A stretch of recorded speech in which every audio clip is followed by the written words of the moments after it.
very cheaply as compared to doing it in your factory, for example, then why not pay that person, that factory on the other side of the planet to reduce their emissions?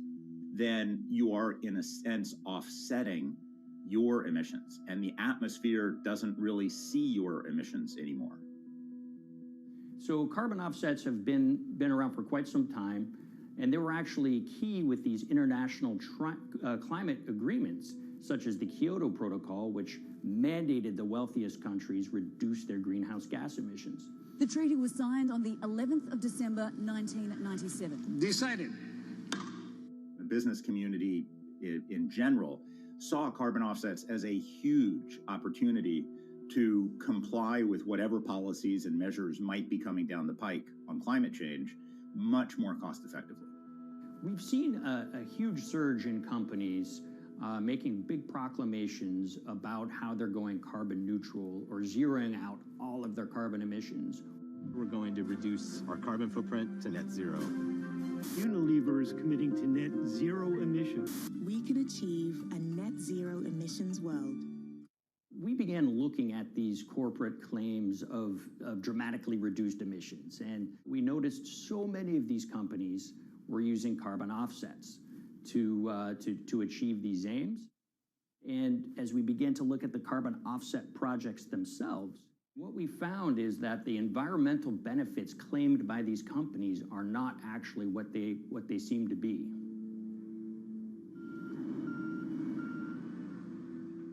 And as we sort of saw and spotted a number of these very aggressive carbon offset projects, which appeared to be generating inflated credits or bogus credits, we saw a number of them were associated with the Nature Conservancy. This surprised us. The Nature Conservancy is the world's biggest environmental group.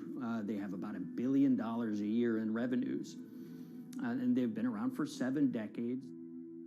They've preserved about 125 million acres of land, and they've done so many good works over the years, and they've been very strong in terms of working with corporate partners. The Nature Conservancy has taken a different approach, a very pragmatic and pro-business approach. They will not go out and criticize a big polluter, but they're very happy to work with them. Some might say that, well, that's selling out, but others would say, and those at the Nature Conservancy would say, these companies have deep pockets. They can help fund important preservation work, and we have absolutely no problem working with them on this stuff. So companies are very warm, and they've partnered with the Nature Conservancy for many years. And yeah, it definitely lends a sheen of credibility to these projects. Here's 20 new reasons to visit Disney World this year. 1, 2, 3. If you look at, for instance, Disney, that's a sprawling company with theme parks and cruise lines that burn up diesel fuel. They have office buildings and television studios that consume electricity. So these companies are trying to make major reductions in their carbon footprints, but it's very difficult to change these fundamental ways their businesses operate. So Disney has been a big buyer of carbon offsets that are orchestrated by the Nature Conservancy. One of the projects that they buy from is called Pennsylvania Ridges. And that's a plot of land. Most of the land is actually about a 3-hour drive outside of Philadelphia. Interestingly, this land, 3,000 of these acres, was actually acquired by the Nature Conservancy in the late 1990s. This land was imminently threatened. There was a pending logging contract on this land. So they do what they've done so well for all of these years, which is they go out, they raise money from local philanthropists, and they go buy this land to protect it from developers and loggers. And at the time, according to an archived version of the Nature Conservancy's website, when they were proudly announcing this deal, they said, these threats have been abated because of this acquisition by the Nature Conservancy. So it's really interesting now, fast forward 2 decades to earlier this year when they put forward this carbon project. And if you look through it, this land is a key part of that carbon project. And what they're now saying is this land is now, once again, imminently threatened. 72% of the trees are going to be cut within 5 years. Now, this is just astounding because this land is owned by the Nature Conservancy. They do not clear-cut land that they've bought through philanthropic donations. So this scenario that they've put forward to get carbon revenues is not really plausible. And what that means is when you have Disney coming in and buying these credits, when it eventually lowers its carbon footprint because of these credits, well, that won't be a credible or truthful claim by Disney.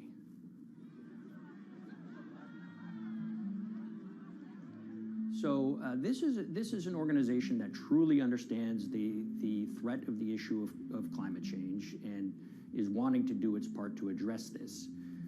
However, in this situation, it just appears their drive, which they've had for decades, to increase the amount of revenues that it can use for land preservation work. Nature Conservancy and many others see that the carbon credits as a pot of money that they can tap into to further their own benevolent aims. But unfortunately, what this has resulted in is claims of climate progress that just aren't really happening. So the Nature Conservancy defends vigorously these deals, and they and others will say, look, our projects are just following the rules that these registries set up.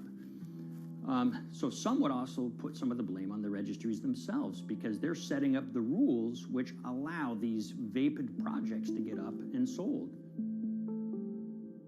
So we've reached out to all of the companies we mentioned in this story, including Disney. They didn't want to be interviewed for this story, but they all told us that, look, we have to rely on the experts out there, and those experts, they say, are these carbon registries that have been set up. Most of these Nature Conservancy deals are set up and sold on this exchange. It's called the American Carbon Registry. Now, it's the oldest of these registries that allow voluntary carbon credits to be sold. They've been around since 1996. What these offset registries do is they set up rules, and any carbon offset project has to follow those rules. But there's this tension that's always there. If the rules are too strict, then it's going to be very hard for carbon offset projects to get up and running. So there's this balance going on where the registries want rules that attract projects, but they don't want it to be so strict where it will disincentivize projects from getting listed. One of the challenges with designing carbon offset systems is that there are normally two people at the table. You have buyers and you have sellers. And to some extent, you have policymakers, but you know, the buyers and the sellers are really the ones with the expertise, with the incentive to really participate hard, make a lot of things happen. And the challenge there is that both of them sort of want the same thing, or they're both happy with the same thing. They're happy with low-cost offsets and a lot of them, because that works for their business model. You end up, though, with nobody really representing the atmosphere, so to speak. Nobody's really representing the climate in those discussions. And so the policies end up biasing the whole system. And you end up in sort of a race to the bottom. And that's what we've seen happen. You know, when it comes specifically to the topic of carbon offsets, you know, I am a fan of carbon offsets in the sense that they can help mitigate climate change. They absolutely can. But, you know, if we're not going to do it correctly in a way that actually does help mitigate climate change, then it's nothing but a distraction. And, you know, after 30 years, you have to start wondering, is it really just a distraction? And that's really unfortunate, but that's where we are. Ultimately, what needs to happen is systemic change. You know, we're sort of nibbling around the edges with some of these different things. We need to change how we produce energy. We need to change how we transport ourselves. We need to change what and how we eat. You know, we need systemic change associated with transitioning to a low carbon economy. A lot of what we're doing today is not promoting systemic change. It's sort of trying to stick your thumb in the dike to preserve the current system. And at the end of the day, that can't really work.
The Hyperloop. There's a good chance you've heard the name by now. This is the Hyperloop system. It can take people hundreds of miles in minutes. The Hyperloop, a series of tubes that would transport people in pods at ultra-high speeds over long distances. It's a remarkable new form of transportation that can whisk people from city to city in a flash. 29 minutes from New York to D.C., 30 minutes from L.A. to San Francisco. For years, we've been seeing these futuristic, utopian renderings of some cross between a spaceship and a monorail. But lately, the Hyperloop is becoming much more real. Yes! It was surreal to be even sitting inside a Hyperloop, and just even more incredible to actually be like riding down a track in something that was nothing more than a crazy idea 6 years before. Companies all around the world have been developing and testing the technology needed to propel passengers at speeds of over 1,000 kilometers per hour. But for many, speed is only the first step to unlocking the full transformational effects of a new mode of transportation. Fast is what we just sort of take for granted in the Hyperloop world. It's the network effects that really deliver the benefit. And that opens up a completely different scale of economic opportunity.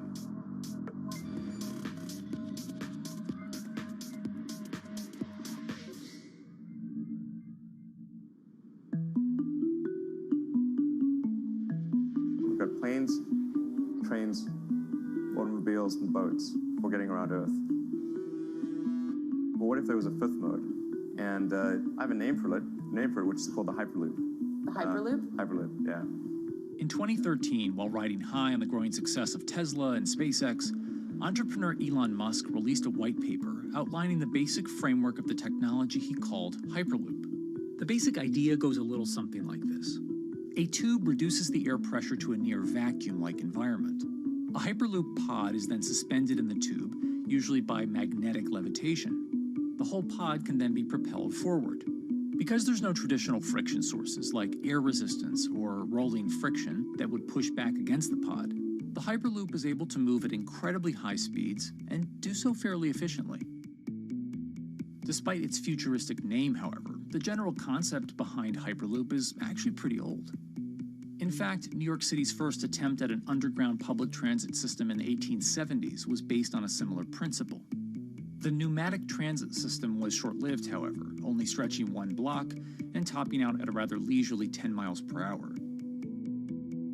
While Elon would make some 21st century improvements to this concept and bestow a very 21st century name, he wouldn't end up pursuing the technology itself, instead electing to focus his efforts on something a little bit deeper, literally digging the requisite tunnels via his boring company. It would take another billionaire industrialist who dabbles in spaceflight. No, wait, not that one. Yeah,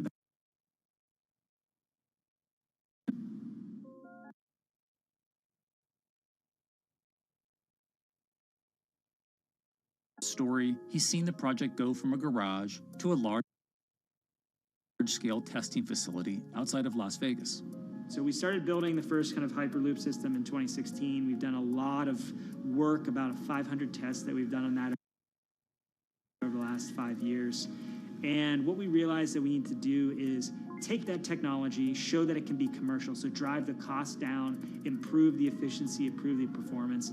But the key thing is actually making it approachable and safe for individuals. In order to do that, Josh, along with Virgin's head of passenger experience, Sarah Lucian, bravely volunteered to take the inaugural ride. What her and I were realizing is we're the first two people sitting in a Hyperloop. The only type of people that have gone through this environment are in spacesuits, and there we are in just normal clothes because of the system, the safety of what we've designed. 3, 2, 1, launch. And then once we started going, you felt a bit of acceleration. We accelerated a little bit harder than we would in commercial, be like a sports car. Yes. We got to about 108 miles an hour on that test. And it's a short run, it's about 500 yards or so, and came to a stop. The test, lasting only about 20 seconds and covering only a quarter of a mile at just over 100 miles per hour, is a long way away from a true functioning Hyperloop. But as for optics, it's a crucial step for the future of funding. The number one question we got from investors or from project proponents or just people in general was like, is a Hyperloop safe? And what better way to show something is safe than by actually getting people on it? But convincing investors and governments that would likely be fronting some of the construction costs for an unproven technology is no easy task. First and foremost is the question of safety. Most people don't know how an airplane works, but yet they get on an airplane. They get on an airplane because, it's faster than driving, and most importantly, they've probably gotten off of one before, they've seen someone get off of one before. And so what we set out to do was actually show that Hyperloop could be safe with two normal people, not astronauts, not adrenaline junkies or test pilots or anything like that. Two normal people getting on a Hyperloop, and then most importantly, those two people getting off. But beyond safety concerns, constructing Hyperloops will undoubtedly require a significant capital investment to the estimated tune of around $60 million per kilometer of track. So a track from San Francisco to Los Angeles, for example, is likely to come with a price tag over $10 billion. And before large governments are willing to come in and front those costs, investors who are funding Hyperloop development must accept it as a long-term mixture of technology and infrastructure investing. Investors that are used to short returns because you're developing apps or something to that effect, those aren't the investors that really get excited about Hyperloop. What you start to see is the people that are looking at platform technologies, right? So this idea that because the smartphone existed, Uber could exist, right? So who are like the Vanderbilts of this century? And that's the part where you're going to get a lot more no's than yeses. But those people that have the ability, the fortitude to stick it out, to see the game-changing platform here, those are the people that we're looking for. And since we've done that passenger test, there has been a lot of interest that's really, this is a lot sooner than I thought.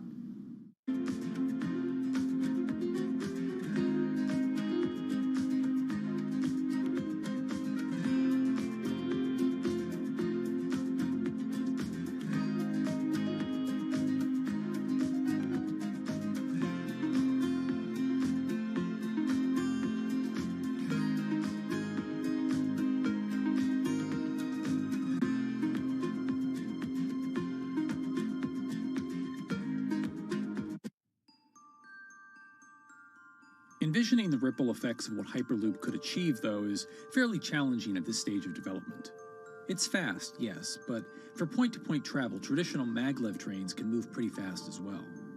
And outside of China, South Korea, and Japan, even those haven't seen much adoption elsewhere due to the high costs and questionable profitability. The Shanghai line in China, for example, loses around $100 million every year. Hyperloop companies, however, believe they can offer something different than traditional railway lines. My name's Alan James, and as far as I know, I'm the only guy on the planet who's written a government-level business case for 300 kmh conventional high-speed rail, 500 kmh maglev, and 1,000 kmh Hyperloop. It's fundamentally about moving people from where they are to where they want to go, when they want to make those journeys, and doing it in much smaller numbers. So pod designs for Hyperloop range from 12 to 28 seats, typically. Why are they small? It's because small enables the network to operate flexibly. And a great example of that is the east-west strategic route across the north of England, from Liverpool to Manchester to Leeds.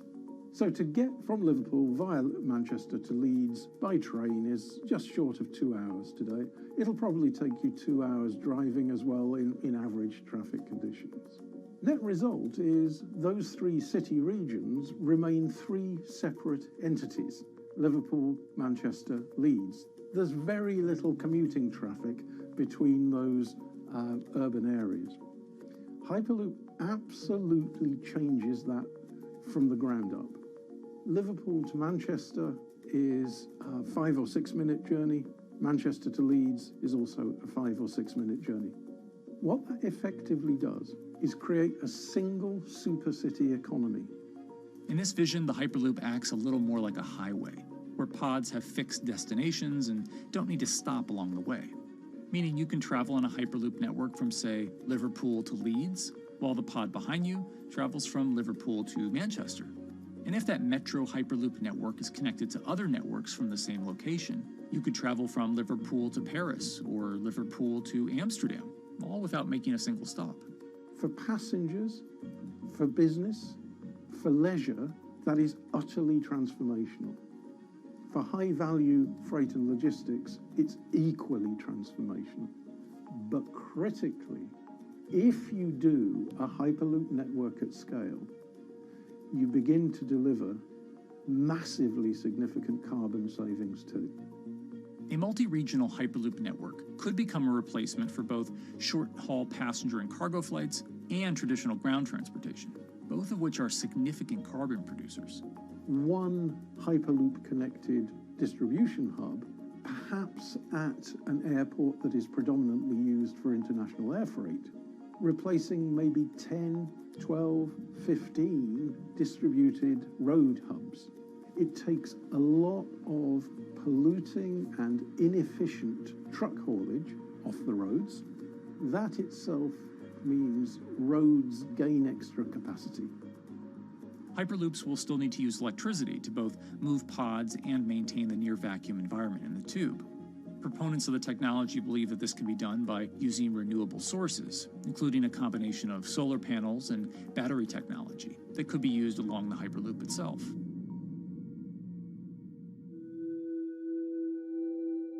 But even with all multipliers of time and carbon emission savings that a Hyperloop network may provide, the investment capital required to actually build such a network becomes even more economically and politically daunting.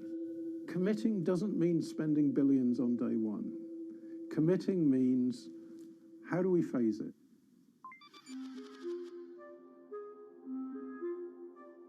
One company in the Netherlands is working to develop that technology, and perhaps more importantly, the international coalition needed to make the Hyperloop network a reality. So we are here in Europe's first full-scale Hyperloop test facility, where we can already prove every conceptual technology of the Hyperloop. This is Tim Houter, a co-founder and CEO of Hart Hyperloop, headquartered in the city of Delft. And while this testing tube might not seem as large as others, inside is a key technology to create the on- and off-ramp type infrastructure of a Hyperloop network, that is, a lane switch. That's something we can already test here. You can actually see it here, that the track is diverging from one track into two. That makes it possible to eventually split up the Hyperloop track in two sections. And in that sense, you can create a complete Hyperloop network that in the end will make it possible to travel, for example, over a whole continent. Take Europe, for example, with the same ease as you can now travel with a metro in a city. The nice thing about this magnetic levitation system that we've developed is that there's absolutely zero moving components in the track. So for example, if you have to do a lane switch, all you do is that the tube basically splits up, and statically the tracks also split up. And whenever the vehicle enters a switch, it either pulls itself to the right with its magnets, or it pulls itself to the left with its magnets. Connection lost. Lane switching on traditional rail requires the physical movement of the rail. Even modern magnetic levitation tracks use lane switching techniques in order to transfer trains from one track to another.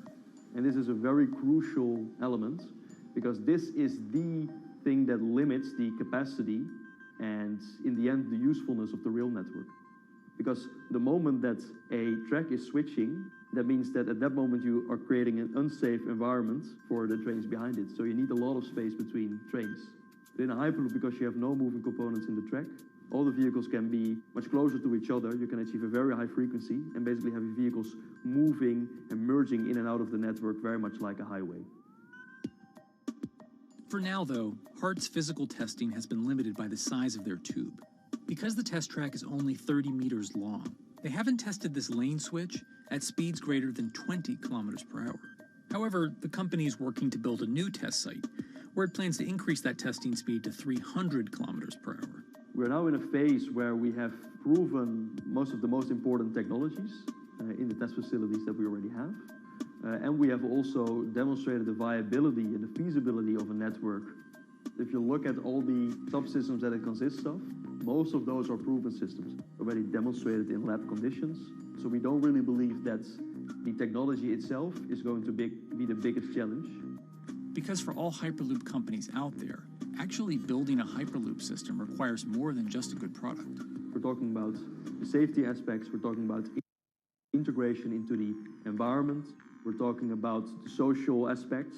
Do people feel comfortable traveling in such a system?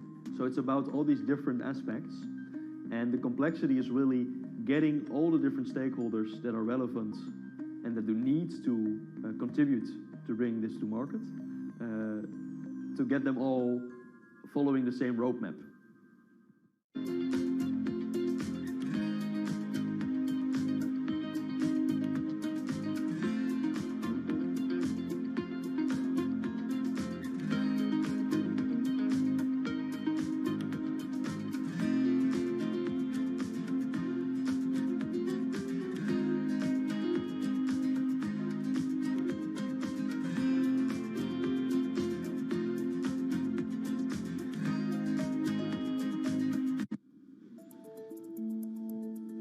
In order to help build this coalition of private and public interest in Hyperloop development, HART in 2018 partnered with other Hyperloop companies from Europe and Canada.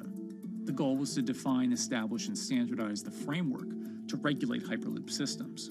Right now we are working with all the Hyperloop developers together in setting up the first, let's say, structure for starting the standards drafting. One of the most important goals for HART is interoperability, which is essentially making sure the different systems can communicate with each other.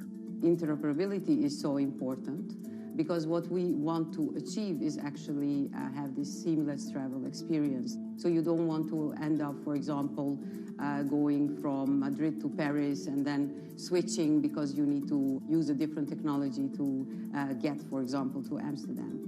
The idea being that as companies around Europe create the first commercial Hyperloop tracks between individual cities, one day those can all be connected to a larger network. Everyone that believes that Hyperloop is a future transport system also realizes that there is a need to have this network because that's where Hyperloop thrives. Hyperloop is such a huge project. It's definitely not something that you can do on your own or as a single company. So you need to do it with a lot of other companies. You need to have the governments. And I think in that sense, the biggest challenge that we've encountered is to really get all the required parties together to take the steps in development and in commercial implementation. HART's next plan is to build the European Hyperloop Center, an open testing facility which will include a 2.6-kilometer test track. And the company hopes to test travel speeds there at up to 700 kilometers per hour. Virgin Hyperloop is also racing to construct the first commercial Hyperloop route, with projects in various states of development in India, Saudi Arabia, and the United States. Recently, the company announced plans to build a Hyperloop certification center in West Virginia, which will include a 6-mile-long test track. Proving the technology here will be crucial if Hyperloop networks can find a home among infrastructure investments that the Biden administration hopes to make. The idea that there's multiple Hyperloop companies, I think, is a redeeming aspect in the business. People really want to see something happen, so having multiple people move forward is good for that. I was struck when Josh and Sarah rode the pod. 2 or 3 of the major outlets used the phrase, "We now have a new mode of transport." And although all of that technology had existed before those 2 human beings rode it, it was the moment at which those 2 human beings traveled that short distance down the tube that in popular imagination, Hyperloop became a mode of transport. The metaphor I use with my team is that, the Wright brothers were first, but none of us fly on Wright Brothers Airlines anymore. If you don't continue to innovate, you're not going to be around, and so we'll continue to be at the forefront of building Hyperloop. Back in 2013, Elon had an idea. I think the difference now in 2021 is some brilliant engineers have spent real time grinding out the details. And I thoroughly expect the next 3 to 5 years to be decisive.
how hydrogen can transform our energy usage.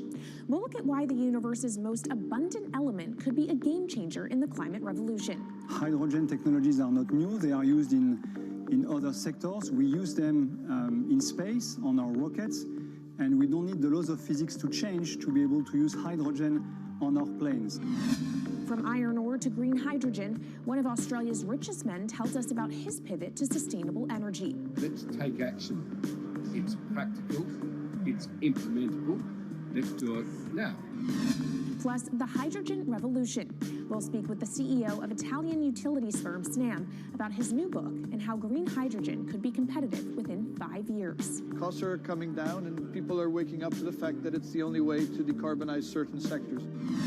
From Bloomberg's global headquarters in New York, I'm Kaylee Lyons, and this is Bloomberg Green.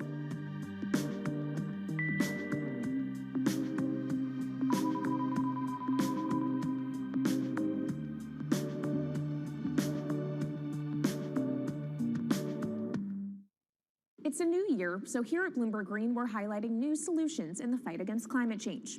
And one of those is as old as the universe itself, hydrogen. It's the simplest element around, but could well be a game changer when it comes to turning around our dependence on fossil fuels. Today, hydrogen is used in the chemicals industry to produce petroleum products. It's also starting to be used in steel production, an industry under a lot of pressure to decarbonize. But it has far more uses as well, from powering cars to heating our homes. And Bloomberg New Energy Finance sees a seismic shift in the sector in the next 10 years as green hydrogen squeezes out dirtier alternatives. So-called gray hydrogen dominates today. But as renewable electricity gets cheaper and more accessible, so will green hydrogen. In this week's edition of Bloomberg Green, we'll explore what this push into hydrogen means for tackling climate change. We'll hear from Australian billionaire Twiggy Forrest about his pivot from iron ore to hydrogen, and we'll also speak with the CEO of Italian utility company Snam about his book, The Hydrogen Revolution. But first, what are we using hydrogen for? And why does it actually matter? Christine Lee Edwards explains. Hydrogen, the most plentiful element in the universe. On Earth, we find it mostly bonded to oxygen in the form of water, or in other gases known as hydrocarbons. Hydrogen gas, H2, burns hot and clean, making it an attractive tool in the race to net zero. But isolating hydrogen from other elements is no easy task. Today, the cheapest way to do this is via chemical processes that break up natural gas. This releases a lot of carbon dioxide. Another method is to use electricity to split water molecules in a process called electrolysis. Although there is no carbon byproduct, a lot of electricity is needed. And if this power comes from burning coal or gas, it negates the zero emissions goals of using hydrogen to begin with. Hydrogen produced in this way, powered by fossil fuels, is called gray hydrogen. If carbon capture and storage is used together with fossil fuels, then it becomes blue hydrogen. If nuclear power is used, it's called pink. And finally, green hydrogen is when it's produced via electrolysis and powered from renewable sources. This method is considered emissions-free. It's predicted that by the early 2030s, H2 made from renewables will be cheaper than that made from fossil fuels. But that hinges on the cost of electrolysis declining, which will be achieved through larger projects and an expansion of manufacturing. To be clear, vast amounts of H2 are already used today. Global production in 2018 totaled 117 million metric tons. This hydrogen is mostly used for its chemical properties, not as a source of energy, and very little of it is clean. Some sectors like steel could start using hydrogen for these chemical properties, replacing coal. Industries like cement and glass may also use hydrogen as a source of heat. Another advantage is its energy storage potential. It can be stored over long periods of time and used when more power needs to be added to the grid. It also could hold an advantage over batteries in heavy transport and shipping. The promise of hydrogen for energy has been around since at least 1874, when Jules Verne wrote about it in his book, The Mysterious Island. But the future of hydrogen will depend on policy. Countries with net zero targets, carbon pricing, and hydrogen strategies with investment mechanisms are likely to see the highest H2 demand.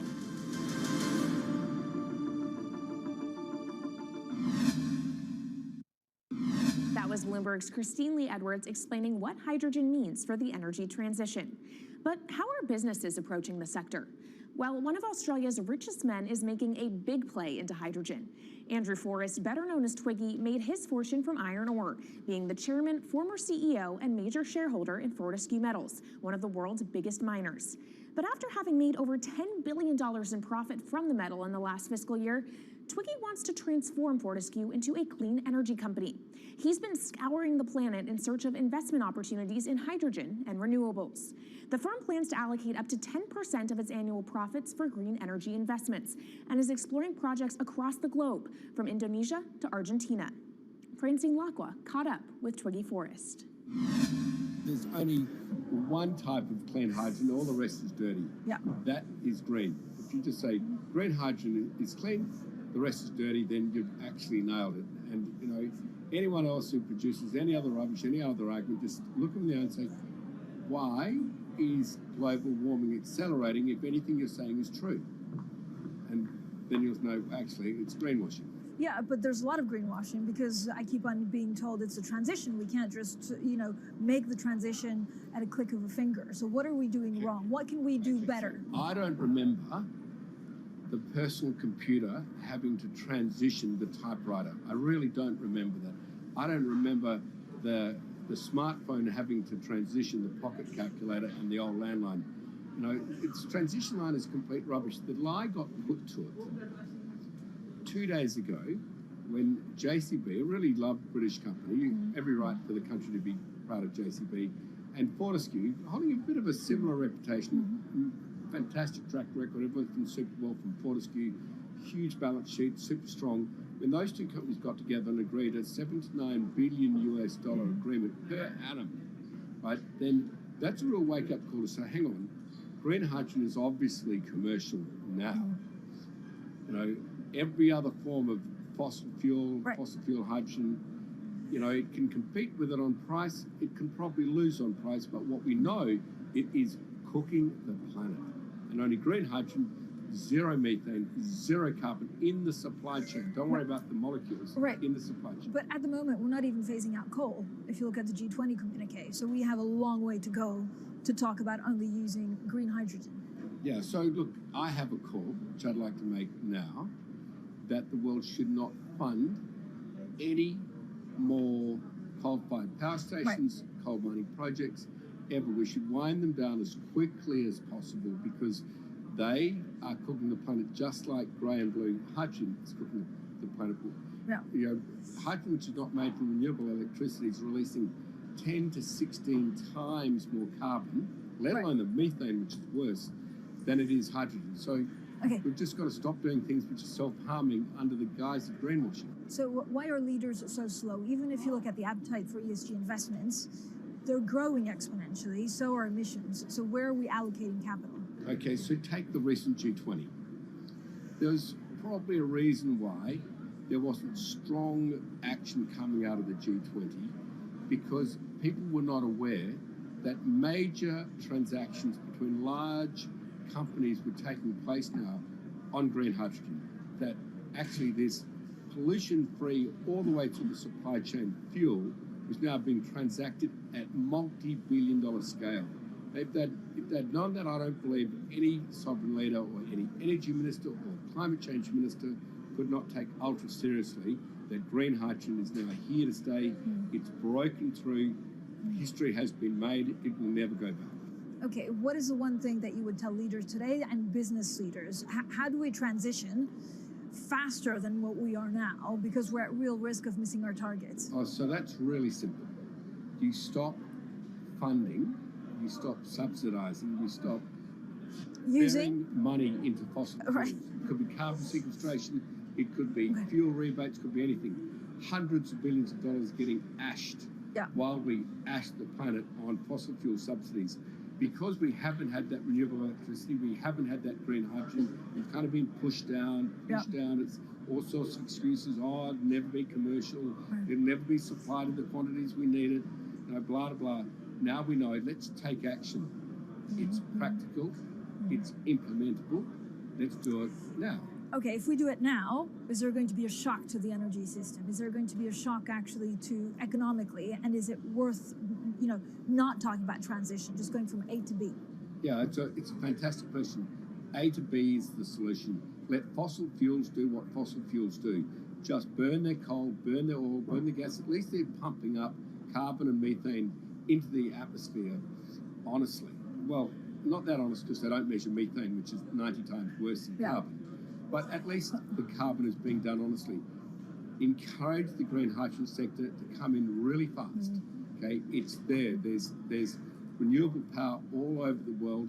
We now know how to make electrolyzers much cheaper, like 25% of the original cost. We know how to do that now. We don't have an excuse to get into it. Does it need to be cheaper than oil and fossil fuel for it to be viable worldwide? Well, right now it is. Okay, so let's just swallow that bit of financial data. Right now it is cheaper, and it's getting more cheap. It's the only fuel you know of which is declining in value. You don't have enough of it, right, to power the world. Yes. That's only because we haven't had policies to support it. If we had policies to support it 5-10 years ago, it would be everywhere. You'd see the global warming budget start to come down. Yeah. Now, we've got 5 or 10 years to make a huge difference. I need policy leaders all over the world to appreciate now, okay, big business is transacting with green hydrogen in multi-billion-dollar agreements. We now know it's here and it's here to stay. Let's spread it everywhere. Coming up on the program, the hydrogen revolution. We'll speak with the CEO of Italian utility firm Snam about his new book and why he thinks green hydrogen will be competitive in just 5 years. Plus, how are airlines working to become more sustainable? We'll look at how Airbus plans to step up in the climate fight. This is Bloomberg Green.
From Bloomberg's World Headquarters in New York, I'm Kaylee Lines, and this is Bloomberg Green.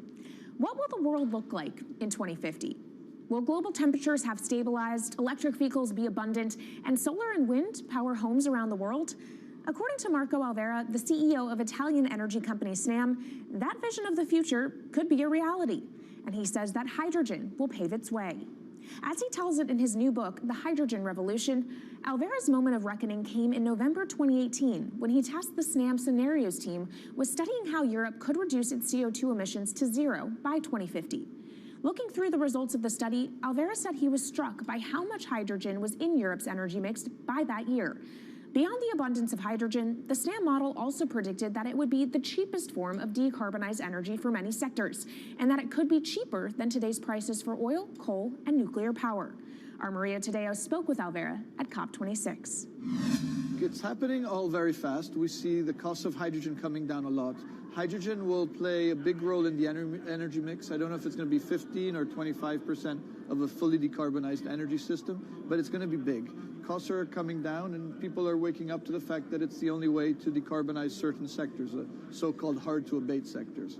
And you say it's the only way and the costs are coming down. Where do you see prices moving? Because a lot of the reticence at times has to do with the pricing, that some argue, well, it's still not the cheapest option on the market. So when I was first working in hydrogen in 2004, it was costing $1,000 per megawatt hour. 2010, 600. Today, 100, and we see it going down to 50 in 5 years' time, and to going down to $25 per megawatt hour in the next 10 years or so, which is a quarter of where it is today. That's really because renewable energy, and we're talking green hydrogen here, renewable energy costs are falling, but the cost of making the electrolyzer, which is the kit that you use to convert solar or wind energy and water into hydrogen, the cost of this kit is falling a lot because it doesn't really exist on an industrial scale. So as we build up capacity, we industrialize it, we standardize it, and we squeeze costs out. That's really the cost trajectory. And for that, of course, you need demand, however, for governments and also institutions to kind of buy into this idea that it is the future and we want to invest and create infrastructure. What are they telling you? When you speak to governments, when you speak to officials, are they keen on this? They're very keen. So the Department of Energy shares our view in the States of getting to below $1 a kilo, which is $25 a megawatt hour. The European Union has a hydrogen strategy, which is very clear, and several member states have the same. Chile wants to export a lot of hydrogen.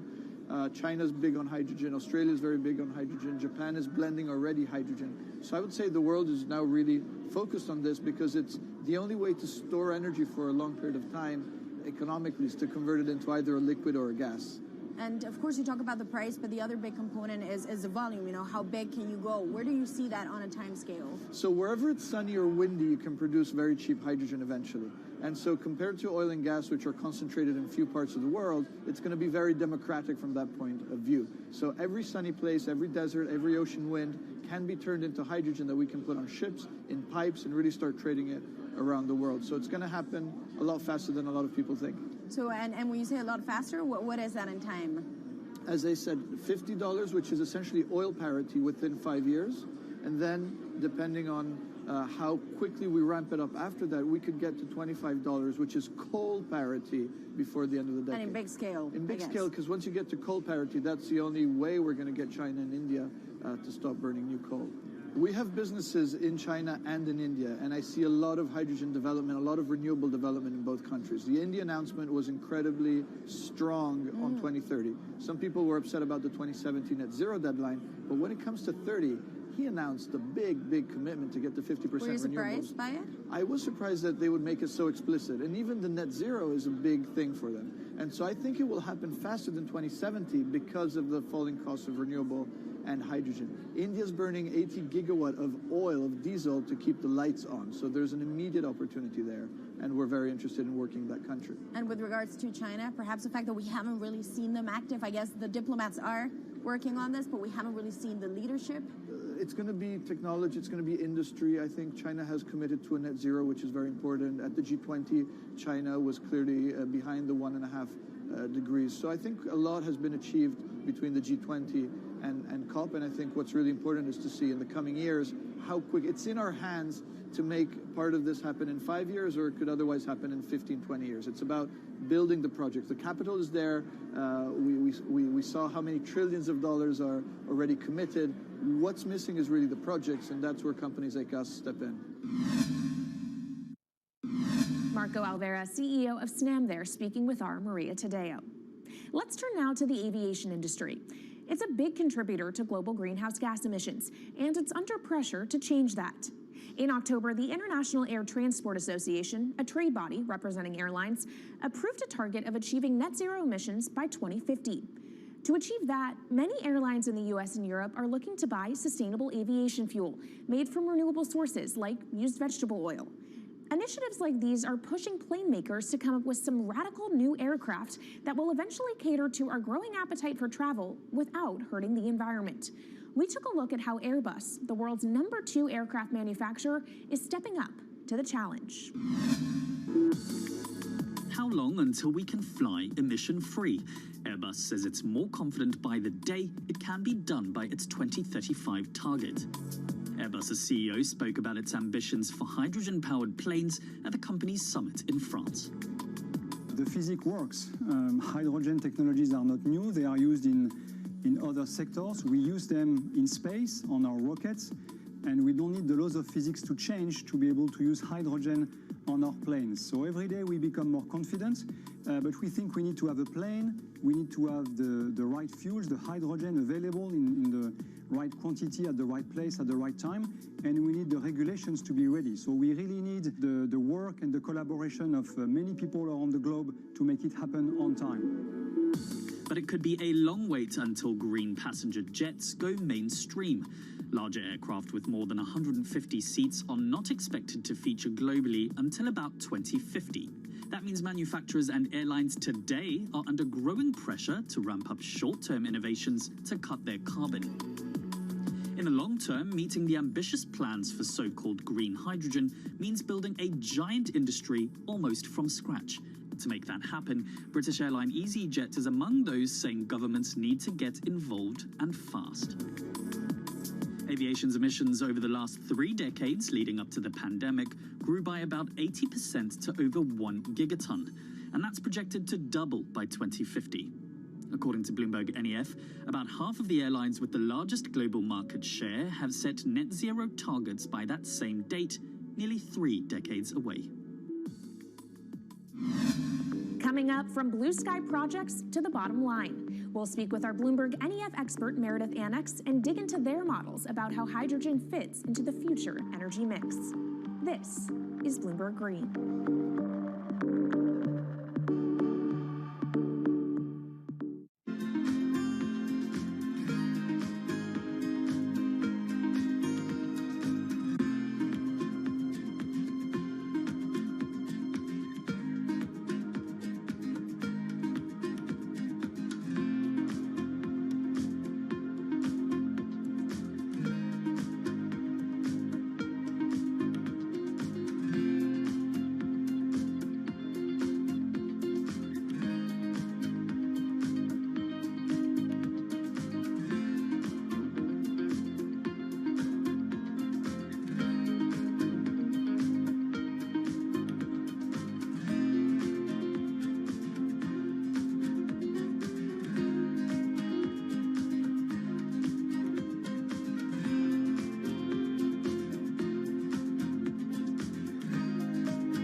From Bloomberg's World Headquarters in New York, I'm Kaylee Lyons, and this is Bloomberg Green.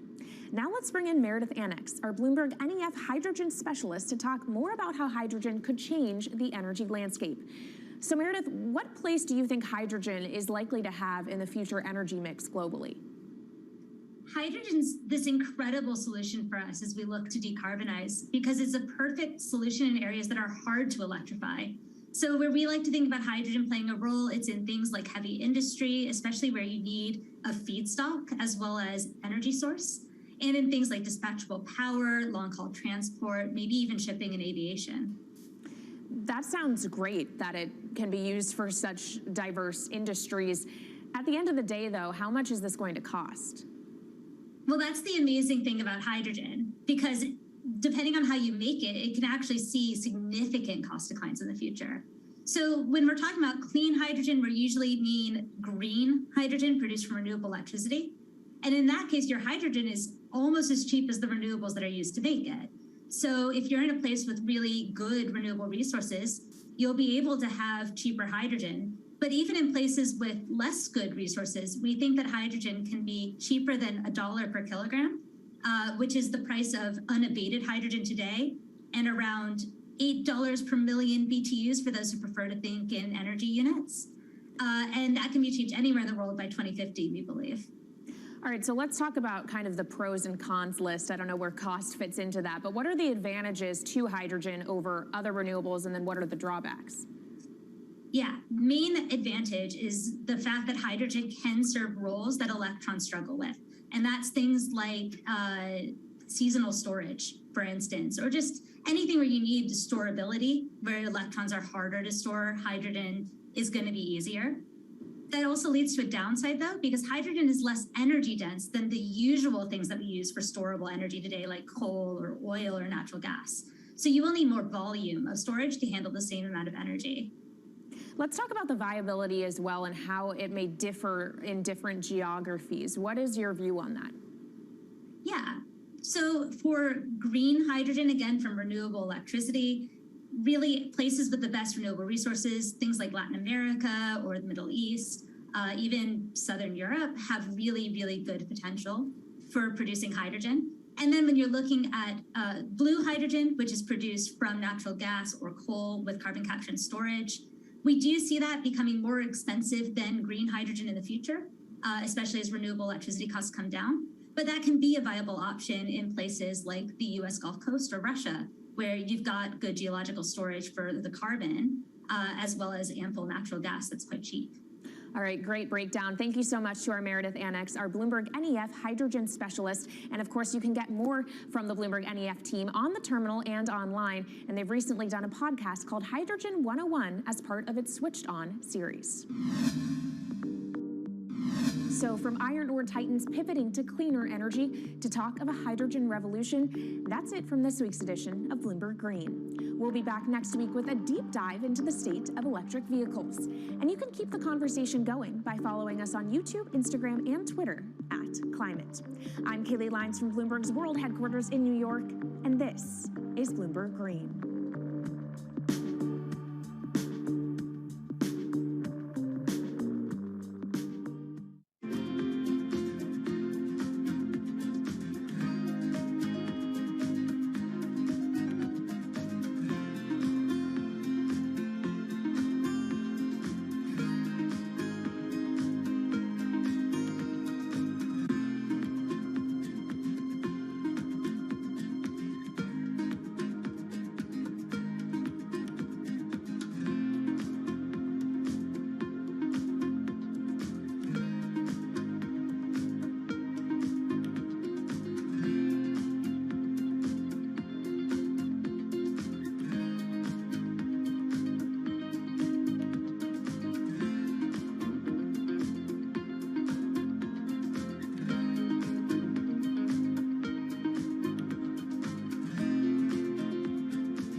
great sci-fi art of the mid-20th century teased a vision of the future with one distinct element in common: a life for humans in outer space. Whether vacationing on an exotic new planet or commuting to the moon for business, space travel seemed like it was just around the corner. Yet here we are, a half-century later, and only about 500 human beings have ever left the bounds of Earth's atmosphere. But thanks to a set of ambitious private companies betting on the promise of space tourism, that long-awaited future could be here sooner than we think.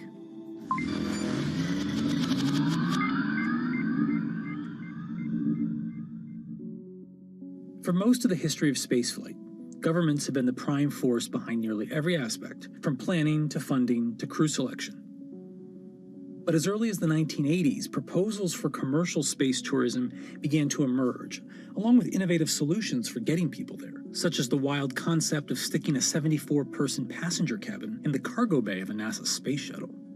Although various non-astronauts have been selected for missions over the years, true space tourism didn't happen until 2001, when an entrepreneur named Dennis Tito coughed up an estimated $20 million to hitch a ride with the Russian Federal Space Agency for a week-long vacation aboard the International Space Station. 20 years later, we're seeing a new contender in this final frontier of tourism: private companies.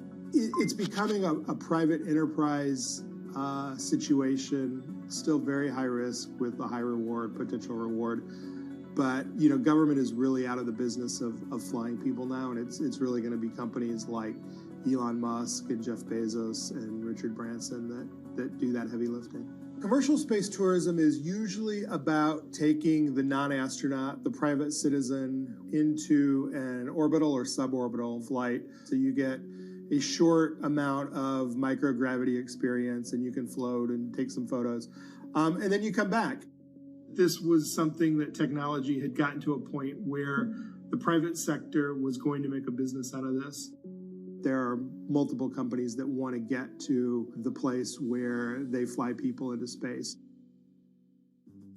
The first of these is Blue Origin, founded in 2000 by Jeff Bezos. Using the autonomous rocket system New Shepard, a tribute to the first American in space, Blue Origin plans to launch up to 6 passengers at a time, offering a rarefied treat of 62-mile-high views and a momentary experience of weightlessness. Booking officially kicked off in May 2021, with the very first seat to be auctioned off for charity. Meanwhile, Richard Branson's Virgin Galactic has also been pursuing a viable form of suborbital tourism, aiming for a launch in 2022 once Sir Richard himself has taken a flight. I'm hoping to be able to go to space. I'd love to be able to coincide it with the moon landing and go to space. So I've got the whip on the team, and we'll see how we go. The company claims to have lined up over 600 seat reservations so far, including Justin Bieber and Leonardo DiCaprio. Virgin has projected that the final cost of the ticket will be at least $250,000, or roughly $50,000 for each of the 5 minutes or so of weightlessness that you'll get to experience. Although costly, both companies' offerings aim to make suborbital flight a regular form of adventure travel, eventually driving down costs at scale to expand the customer base beyond the orbit of celebrities and billionaires. The third major contender is Elon Musk's SpaceX, which has set its sights even higher on orbital flights, which are a whole nother level of complexity and energy and danger. When you go suborbital, if you're just going to go up above the von Karman line, which is 100 kilometers or about 62 miles, you only need to get up to maybe 5,000 miles an hour to get up there, and you go basically straight up and then straight back down. You don't have the reentry heating that you would see coming in from an orbital. So when you go orbital, I don't care if you're a baseball or a battleship, you've got to go 17,500 miles per hour, not just 5,000 miles an hour. The energies involved are much greater. By doing that, SpaceX has gone another level up, and that's what they're doing with the Inspiration 4. Visit inspiration4.com for your chance to go to space. Inspiration 4 is the first planned all-civilian mission into orbit, slated to launch in late 2021. The crew will bring their own set of diverse perspectives and backgrounds and experiences to test how a group of different people, namely people who aren't professional astronauts, could fare in space. Until now, astronauts have had to be physically perfect, and this mission is changing that. And so I feel incredibly honored to be representing those who aren't physically perfect. At age 10, I was diagnosed with bone cancer, and I was treated at St. Jude Children's Research Hospital. And I spent a year there undergoing intense chemo and also surgery that ultimately saved my leg. I now work at St. Jude as a PA, a physician assistant, and I work with leukemia and lymphoma patients. The kids we work with are so brave, and they are very excited to watch me go to space because this is showing them that, you know, they're capable of doing this as well. Haley, along with 3 other crew members, will spend 3 days in space, orbiting the Earth every 90 minutes before landing back off the coast of Florida. Well, when you think about access, the first astronauts for the United States came from the test pilot side. And so women weren't allowed to be a part of that. We have somebody in their 20s, somebody in their 30s, somebody in their 40s, and somebody in their 50s. And so there can be access in all kinds of ways, whether you're talking about age, whether you're talking about gender, whether you're talking about race and ethnicity, and all of those things. The first time, people are going up into space and not sent there by a superpower like the United States or Russia or China. Well, that's like really significant. And you've got to be very thoughtful about it. The whole game plan right now is to make space like really affordable and accessible for everybody, so that you can have fishing buddies going to space someday. But the first is special, and so with that, we wanted to have a crew selection process that could make space available to everyday people. Getting to space is only the first step for space tourism. The next challenge is what to do and where to stay when you get there. Axiom Space is planning to launch the first segment of a new commercial space station in 2024. Their $2 billion project, called Ax Station, will become the first free-flying private international space station. Or, to use a more consumer-friendly term, a space hotel. Axiom isn't the only company out to make your space stay a little more comfortable. Bigelow Aerospace has been building what they call expandable habitat technology, like their B330, an inflatable pod module that expands once in orbit. There's even one attached to the International Space Station right now they've been testing. And you take it up, and it's rather small, and then you inflate it, and it seems to be working very, very well. This is likely to be the first kind of tourist hotel that you're going to see up in space. First of all, it's easier to carry instead of this giant tin can with all of that.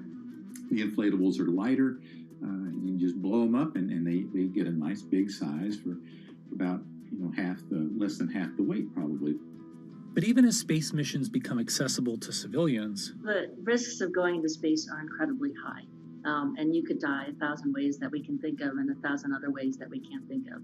This is Michelle Hanlon. She's a space lawyer at the Mississippi School of Law, focused on protecting humans in outer space. Now, I'm not an attorney for any of the space tourists, so I haven't been privy to their private contracts. But I can tell you that the FAA requires certain waivers to be in those contracts. So, for example, the FAA says, well, we're not going to make you make your spacecraft to a certain safety level. We are going to make you, spacecraft operator, make sure that you inform your space tourists of all of the hazards that you know of. I imagine a very long waiver, all the ways you can die in space. And you have to understand that there's health risks, and you have to indemnify the US government if you are launching from the United States. So those are things that we know a space tourist has to sign and has to waive. So now let's go back and think about our space flight participants. The FAA calls space tourists space flight participants. They don't call them astronauts. Why is that important? If you're not an astronaut, there's no obligation to rescue you if something goes wrong. It's a lot of money to set up a rescue launch. If it can even be done, it's something really important to think about, and that difference as we cross this threshold from having astronauts in space to having real people like me in space. And when we are able to make it to space reliably enough, there's still a host of other legal and ethical issues to consider before space tourism can truly take off. There are so many gaps in space law that we are going to have to put in a lot of sort of basement ideas. And so, for example, the Outer Space Treaty is a treaty that offers principles and guidelines for state activities, for the activities of national governments. It doesn't talk about private entities. It doesn't talk about humans in space. So now if something goes wrong, so let's think about all the times hotels on Earth are sued, right? So slip and falls. You step on something in the bathroom, you sue the hotel, and it becomes a private lawsuit. because of the vagaries of international law, if something happens in space, well, boy, you can sue the state that launched your spacecraft, you can sue the company that brought you there, you can sue the hotel, you can sue the individual, you can sue every government related to that, because the way the Outer Space Treaty and the Outer Space Regime have set this up is that anything that happens in space first has to go through a diplomatic channel before you think about suing in a court of law. And so every single slip and fall in a space hotel is a diplomatic nightmare. And so we really need to figure that out before we start sending a lot of people there. You think about human rights in space. Here, we don't think about a human right to oxygen because it's kind of all around us and free. It's not in a space hotel. So what happens if something happens and the oxygen depletes? Who gets the oxygen first? And then, of course, let's not even think about the labor. How do you treat your labor in a space hotel where that person may be there for 2 or 3 years without coming back to Earth? So a lot of things to think about. Space habitats are more likely in the near future to focus on research missions and be a home for experiments that can't happen as easily back on Earth. Space hotels, I think they garner a lot of headlines and a lot of news, but at the same time, that's not the first thing that you're going to see happen. They don't offer the compelling business case, I think, that you'll see from a place that wants to manufacture pharmaceuticals or a new type of crystal or some type of filament or fiber optic cables and other things that you can do in microgravity. The things that are actually, a high value finished good, when you get that back to Earth and you sell it for a very, very huge profit margin, that's what's likely to happen in space, as opposed to having a real estate platform that you sell to a tourist. A space hotel is really interesting, and it will probably happen, but it's not likely to be at the forefront of space commerce. Even if space hotels are right around the corner, don't get too excited about booking a trip in one. It's not a cheap ticket to ride to space, and it's going to be, millionaires and billionaires and that sort. But at the same time, the point was made that in the early days of airline trips, that was also a completely unaffordable ticket for most people. Those people who flew were people of means, and over time it becomes affordable to the masses. And I think that's the goal for all the entrepreneurs in space as well, to get those costs down to a point where it's not $10 million or $5 million or $300,000 ride into suborbital space. When it becomes more like buying a first-class ticket to go to Europe from the United States. So that's the goal, and the question is, can we get to that point? Given the immense operating costs of getting to space, it may be years, if ever, until space tourism becomes a profitable venture for any of these companies. Virgin Galactic, the only publicly traded company of the three, has had a particularly rocky year, initially riding on the momentum of a SPAC deal, but more recently beset by launch delays and major funders, including Branson himself, selling large quantities of their stock in the company. Space is really, really, really hard, and it's an absolute cliche, but it's one that happens to be very true. It's just really hard to do. That's also the reason that you've seen the delays that, Virgin had talked about flying years and years ago. And it became such a crazy point that Richard Branson actually stopped talking about it when he was asked, because it was never going to be when he predicted. But it's not insurmountable. And, investors have stepped up because this is something that is doable. Despite the astronomical dangers and costs of getting to space, it may ultimately follow the course of other once fanciful modes of travel. Wright brothers having, what was by modern standards a very unimpressive first flight, at Kitty Hawk. I mean, you had less than 20 years later, you had your first airborne ambulances being used to save lives. Fundamentally, the world is a more interesting place when people can go and dance among the stars and such.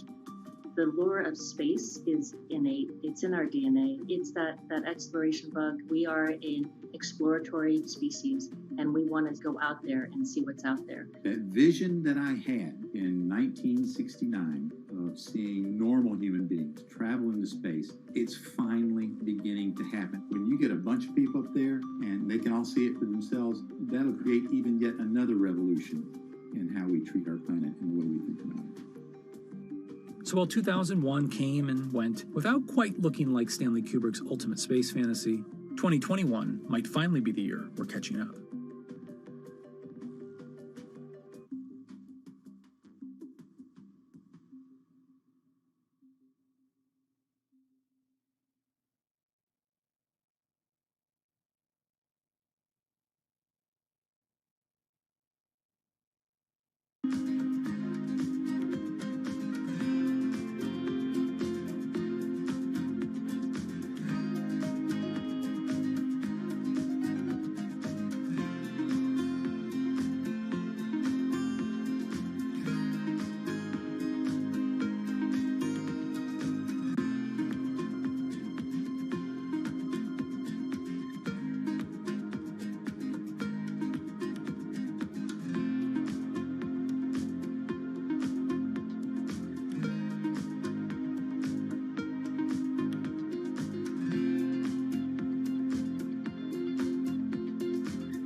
If you visit California, you might be inclined to go to Disneyland, or jump in your convertible and take Highway 1 up the coast, or maybe make a pilgrimage to Yosemite.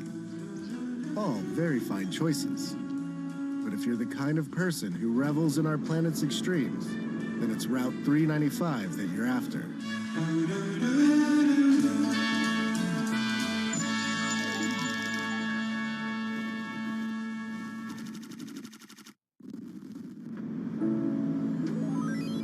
This one glorious road will carry you from Death Valley's desert floor to sky-high views of Mount Whitney.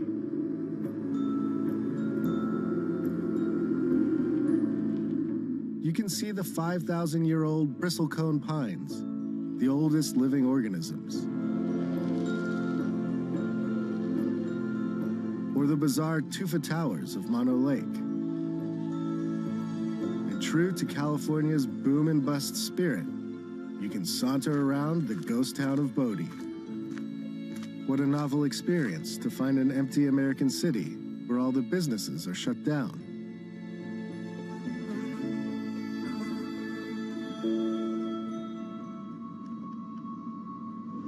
To do 395 upright, it helps to have a guide, and mine is a man named Jan, and his crew, Heron, Let's tidy up first. and Lemmy, the hardest partying dog of all time. Jan agreed to show me some of what 395 has to offer, but only if we agreed not to disclose any locations.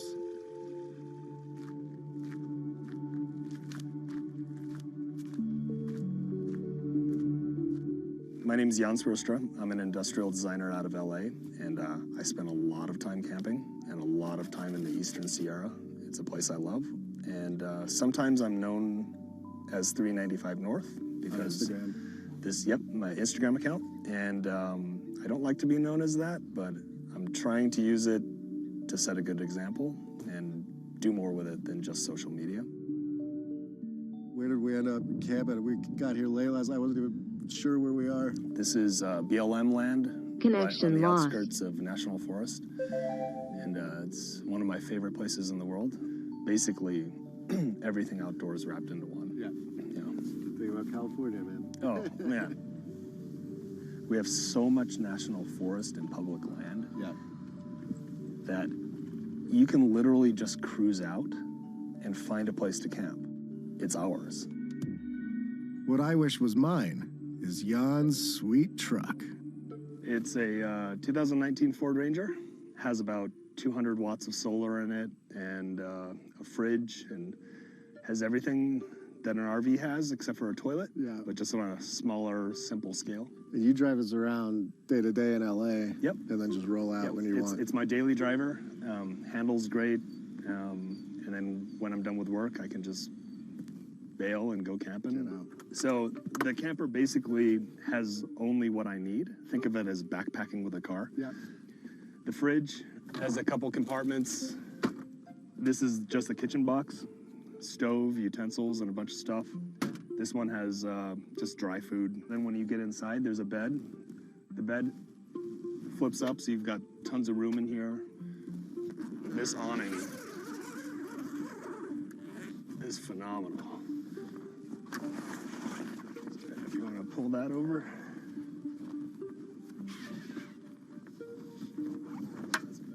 That is cool. Let me just pop that up. Sort of. So, home on wheels. Yeah. This is my vacation house. Dude, it's so nice, man.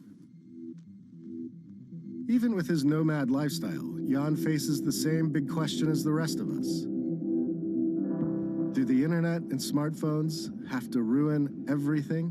When you find the super special, beautiful spots, is that you busting out a map and like looking where it might be cool to go, or is it word of mouth and just getting to know people, the locals? And if I see a dirt road, I just want to go down it. So a lot of it's just aimless rambling.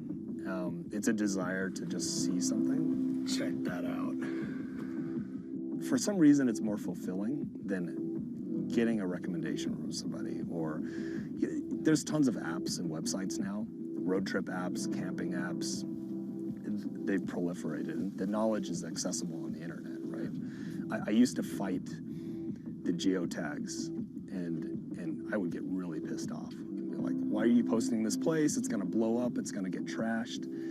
Now I've realized that you can't fight it. The internet has just shrunk the world. So we're not gonna stop it. We're not gonna stop people from going there. So I'm a lot more focused in conversation now with trying to set a good example. When you go, pick up your trash. When you're pooping out in the wilderness, don't leave your toilet paper on the top. Make sure you follow, good steps for leaving no trace. As a thank you for this quick guide to pooping etiquette, we made Jan, Heron, and Lemmy some tacos. And we all took in the night sky and knocked back a couple of drinks. Take that, Apocalypse.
The thing about good times and serenity in 2020 is that they're fleeting at best. After we split up from Jan and continued on our way, smoke started to envelop us.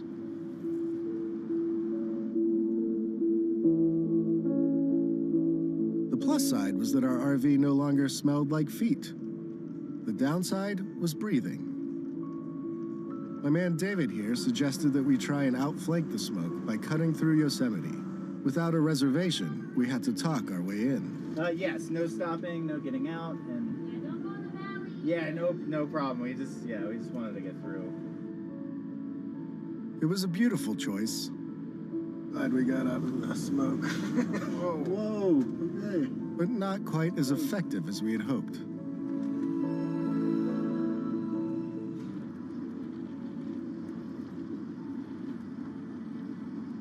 Fast forward 4 hours or so, and we had managed to trade the smoky majesty of Yosemite for the smoky, Look at it.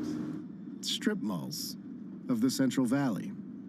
We have made it sort of out of the smoke all the way across Yosemite National Park and here to the gorgeous Central Valley of California. We're off to see a kind of surprising tech startup that is making some pretty strange machines to serve all the growers out in this region.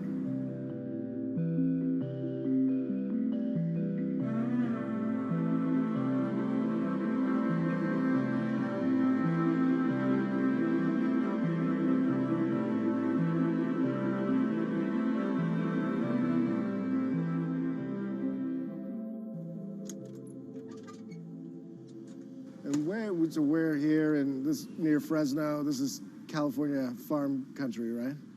We're just south of Fresno, a town called Kingsburg. So we're right in the Central Valley of California. Very, very large farming valley here. It's kind of considered the breadbasket of the world. The Central Valley stretches out over about 20,000 square miles, and the farmers here produce about 1/4 of the food that Americans eat, including a whole lot of fruits and nuts.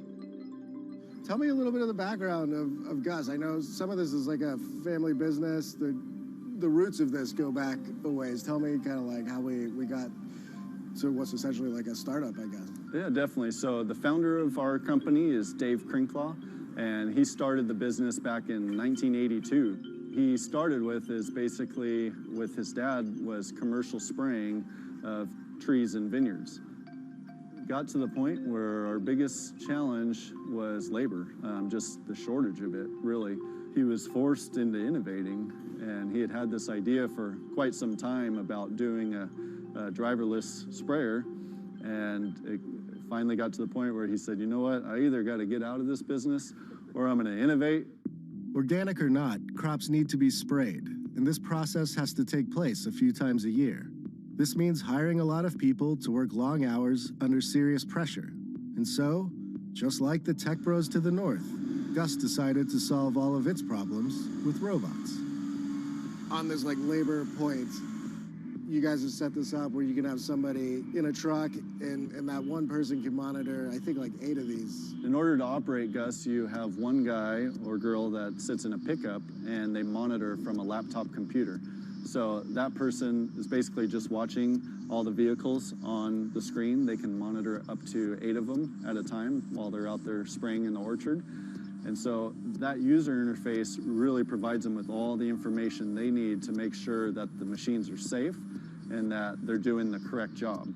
So it tells them what speed they're driving, the engine RPM, the amount of gallonage per acre that they're applying at any given time.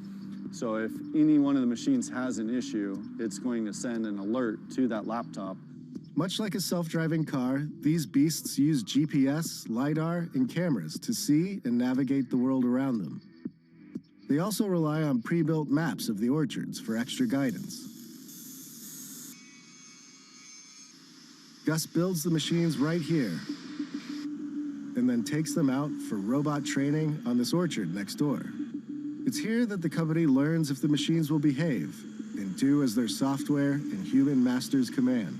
So this is kind of like this is a test orchard where you guys put it through the paces and work on the technology? Yeah, so this is our test orchard right here. It's right by our building, as you can see in the background. So every new machine, as it comes off the assembly line, it's put through a commissioning test right here. We test all the sensors on the machine, autonomous computer, all the safety systems, make sure it's doing what it's doing prior to when it's delivered to a customer. So what's it doing now? So right now he's doing a test spray. So he's just turning the water on to make sure that the system comes up to pressure, spraying water out of the nozzles just to make sure it's all functioning properly. Okay. It's got like a crazy turbine at the back, or? Yeah, so it's basically just a big fan. Okay. And that fan's driven off of the Cummins diesel motor, and it just basically creates a big airflow. Gus is already selling these vehicles to brave modern farmers. and people the world over have taken notice of its machines. And have you just sold them in the Central Valley or like throughout the U.S. or even overseas, or where are they going? Yeah, so right now the majority of our machines are here in California in the Central Valley.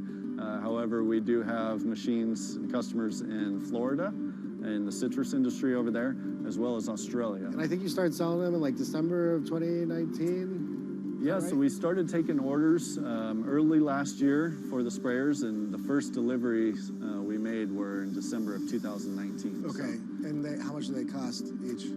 So our retail price on these machines is $285,000. So it's not a small investment, but I'm sure the regular sprayers aren't cheap Yeah, either. I mean, we're honestly not too far away from conventional equipment on our price, and the main thing is that the return on investment is very, very quick due to all the labor savings and the increased efficiency. I mean, these machines, they just drive. But basically what we're doing, besides this machine, this is our first machine. We call it Orchard Gus, mainly designed for your nut trees, as well as citrus and fruit. In the future, we're working on a few other projects. We're going to do more machines. One of them is actually a vineyard sprayer. So vineyards are much tighter spacing, so the machine has to be physically smaller. And then we've got our eyes on doing a lot of other innovating.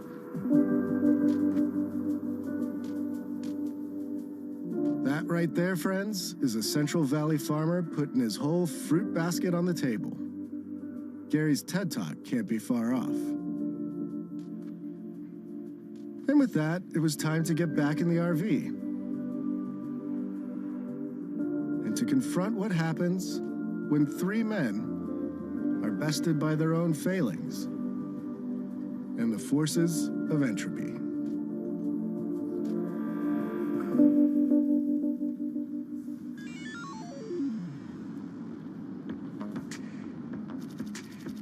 Next on Hello World, we cruise into the Mojave Desert in search of a lunar lander. We have instruments that we are going to deliver to the South Pole of the Moon in December of 2022. Instruments that are trying to scan the surface of the moon. And hang with a test pilot who walked away from this.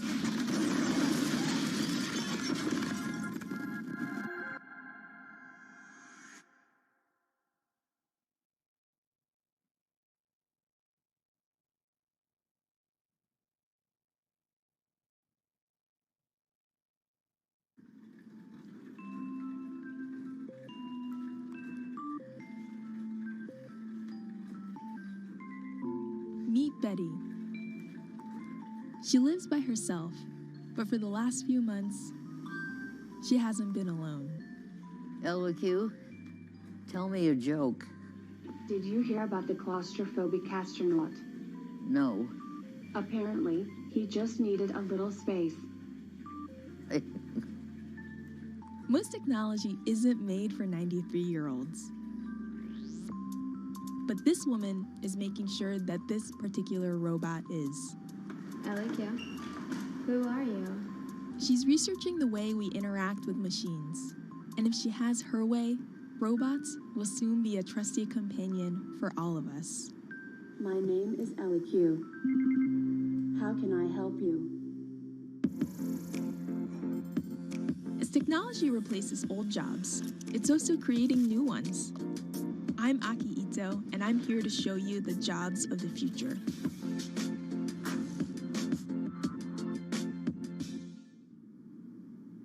My name is Danielle Ishak, and I am a human-robot interaction researcher.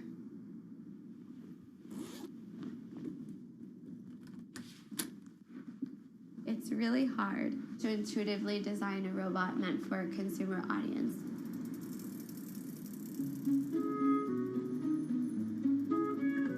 You have to make sure that it's a robot that people want, people know how to use, and people value. Danielle works for an Israeli startup called Intuition Robotics. Its U.S. office is here in downtown San Francisco. Hello? Hey Danielle, it's Aki. Come on in. The company is funded by a couple big names like Samsung and Toyota. Full disclosure, Bloomberg's venture capital arm, is an investor too. This is LEQ. Can I take her out for a spin? Please. LEQ, tell me what you can do. I am a proactive social robot designed for older adults. I can connect you to your family and friends, and even play music. These features might remind you of the Amazon Echo, but you'd be missing the point if you compared her to a smart speaker. She's not meant to just be useful. She's meant to be a companion. Why don't you take a break and have a drink? And that's why she has a head that can nod and make other subtle gestures you might expect from a pet. Through our research with older adults, we're finding that almost on a daily basis, we see that somebody tells her that they love her. Really? Or that they like her. Or that they miss Literally, her. I love you? Mm-hmm. They'll also tell her, I'm depressed, or I'm lonely. They'll open up to her in a way that they might not necessarily open up to a human because they don't feel like they'll be judged. LEQ isn't on sale yet. But a prototype is already in the homes of about a dozen early testers who live in the Bay Area. LEQ, tell me what the weather is today. Danielle's job is to figure out what's working and what's not. Sorry, please rephrase your request. And she does that by visiting each of her testers twice a month. How important are these visits to your job? They're critical. We're building a product for people who we are not. I'm not a senior, and how could you know how to design for somebody if you don't do research? Because otherwise, you would just be designing in the dark. Jobs like Danielle's are just starting to emerge. Until recently, robots were mostly in factories, separated from humans. But now, they're finally getting cheap enough, small enough, and smart enough to be in our homes. This has created a whole new challenge of designing robots that people will actually want to interact with.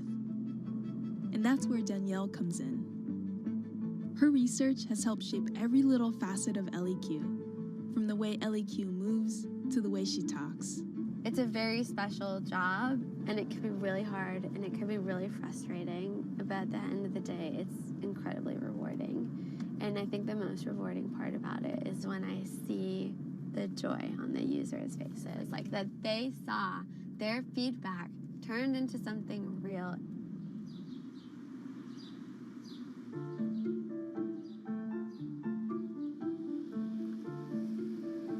Today, we've driven east of San Francisco to go see one of Danielle's research participants. LEQ, tell me something interesting.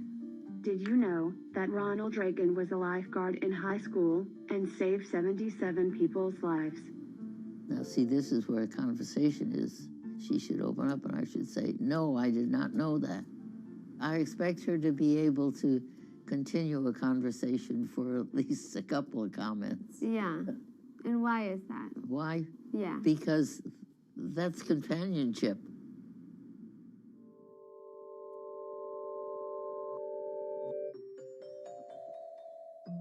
When Betty was around Danielle's age, she was working with some of history's very first computers. When I was finishing up my master's degree, I was working at Harvard in the computer lab when they were building Mark IV. A large room-sized computer. But now, this artificial intelligence stuff is amazing. LEQ? Yes? Schedule a doctor's appointment. No problem. I'm working on it. When Danielle brought along the idea of working with robotics for the elderly, I said, are you kidding me? Will older people connect to a robot? And she said, I don't know, let's research and find out.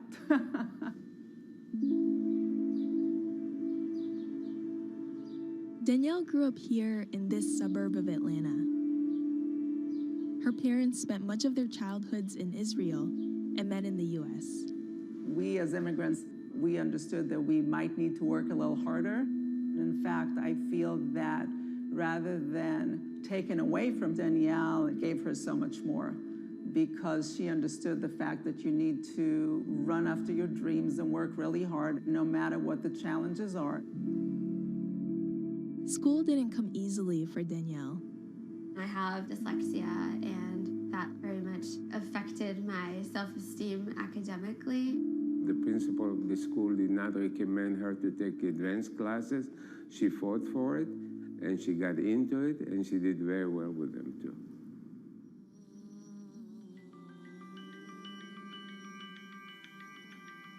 Danielle's first job out of grad school was at X, the secretive research facility founded by Google. It's known for dreaming up all kinds of wacky, far-flung ideas. Can you tell us about the moonshots you worked on? No, I can't tell you too much about the projects that I worked on. I can say that I was working on robotics. She loved the job, but wanted to work on something that would reach real consumers sooner. So she left X after a year and joined Intuition Robotics.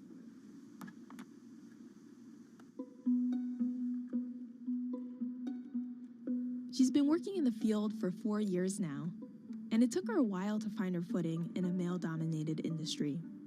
I've gone to different meetups where there'll be like a circle of men with their like zip-up jacket with their like company logo on it and a beer in their hand. And I'll come in with lipstick and nobody wants to talk to me. This is my closet. So at first she did her best to fit in, wearing a pair of glasses she didn't need and toning down her style. So what's the kind of thing you used to wear to a conference? Stuff like this, blousy things that make you look like you're 40. But that got old after a while. And what's the kind of thing you wear now? Now it's like I just enjoy being kind of expressive and playful in what I wear.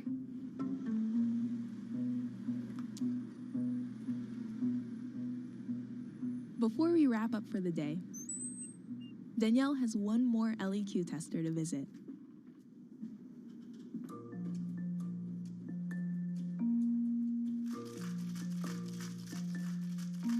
Joseph is 97. And he's had the robot in his home for 8 months. How are you? I'm fine. How are you? Good. How has Miss LEQ been? She always tells me to take a drink of water at least 4 times a day. So we added a whole bunch of new facts to LEQ. Did you know that a cup of chopped red bell pepper contains more vitamin C than an orange? Okay. What did you think of that? Certainly the print was, I could see that quite clearly. What about this? Well, I can see that. LEQ, play music. No problem. It will begin shortly.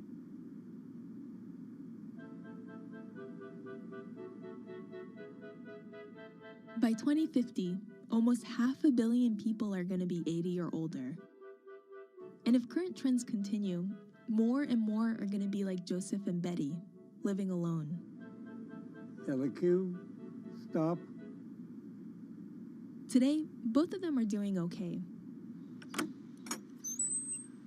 But some of Danielle's other participants have been struggling. Is it kind of hard to leave them at the end of the day? It is. Some of our testers are pretty advanced in the stages of depression through loneliness and isolation. And at times, I know that LEQ is cheering them up in their day, but I know that it's only part of the way. No source of artificial intelligence robots will ever be able to replace humans and human companionship or human care.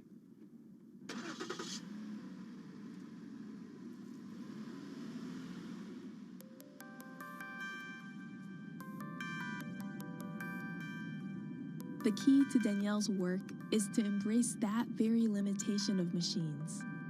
Robots should help humans do what they love help humans interact with more humans, help humans in general, not pull humans away from humans, not take humans' jobs and leave humans without purpose. Whether it's in our workplaces or in our homes, robots are soon going to be everywhere. And it's up to Danielle to make sure this robot-filled future leaves us just a little better off. So don't be afraid. And if you are afraid, come and join us, because I promise it's a friendly place.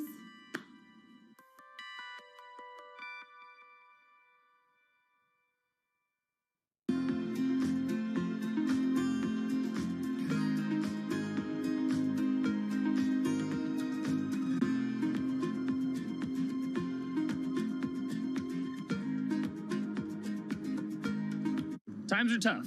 Jobs are scarce. It's risky to be outside and around others. Seems like there's very few ways to make extra money during a pandemic.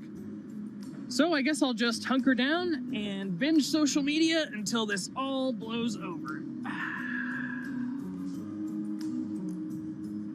Wait, don't these people make money? How do these people make money?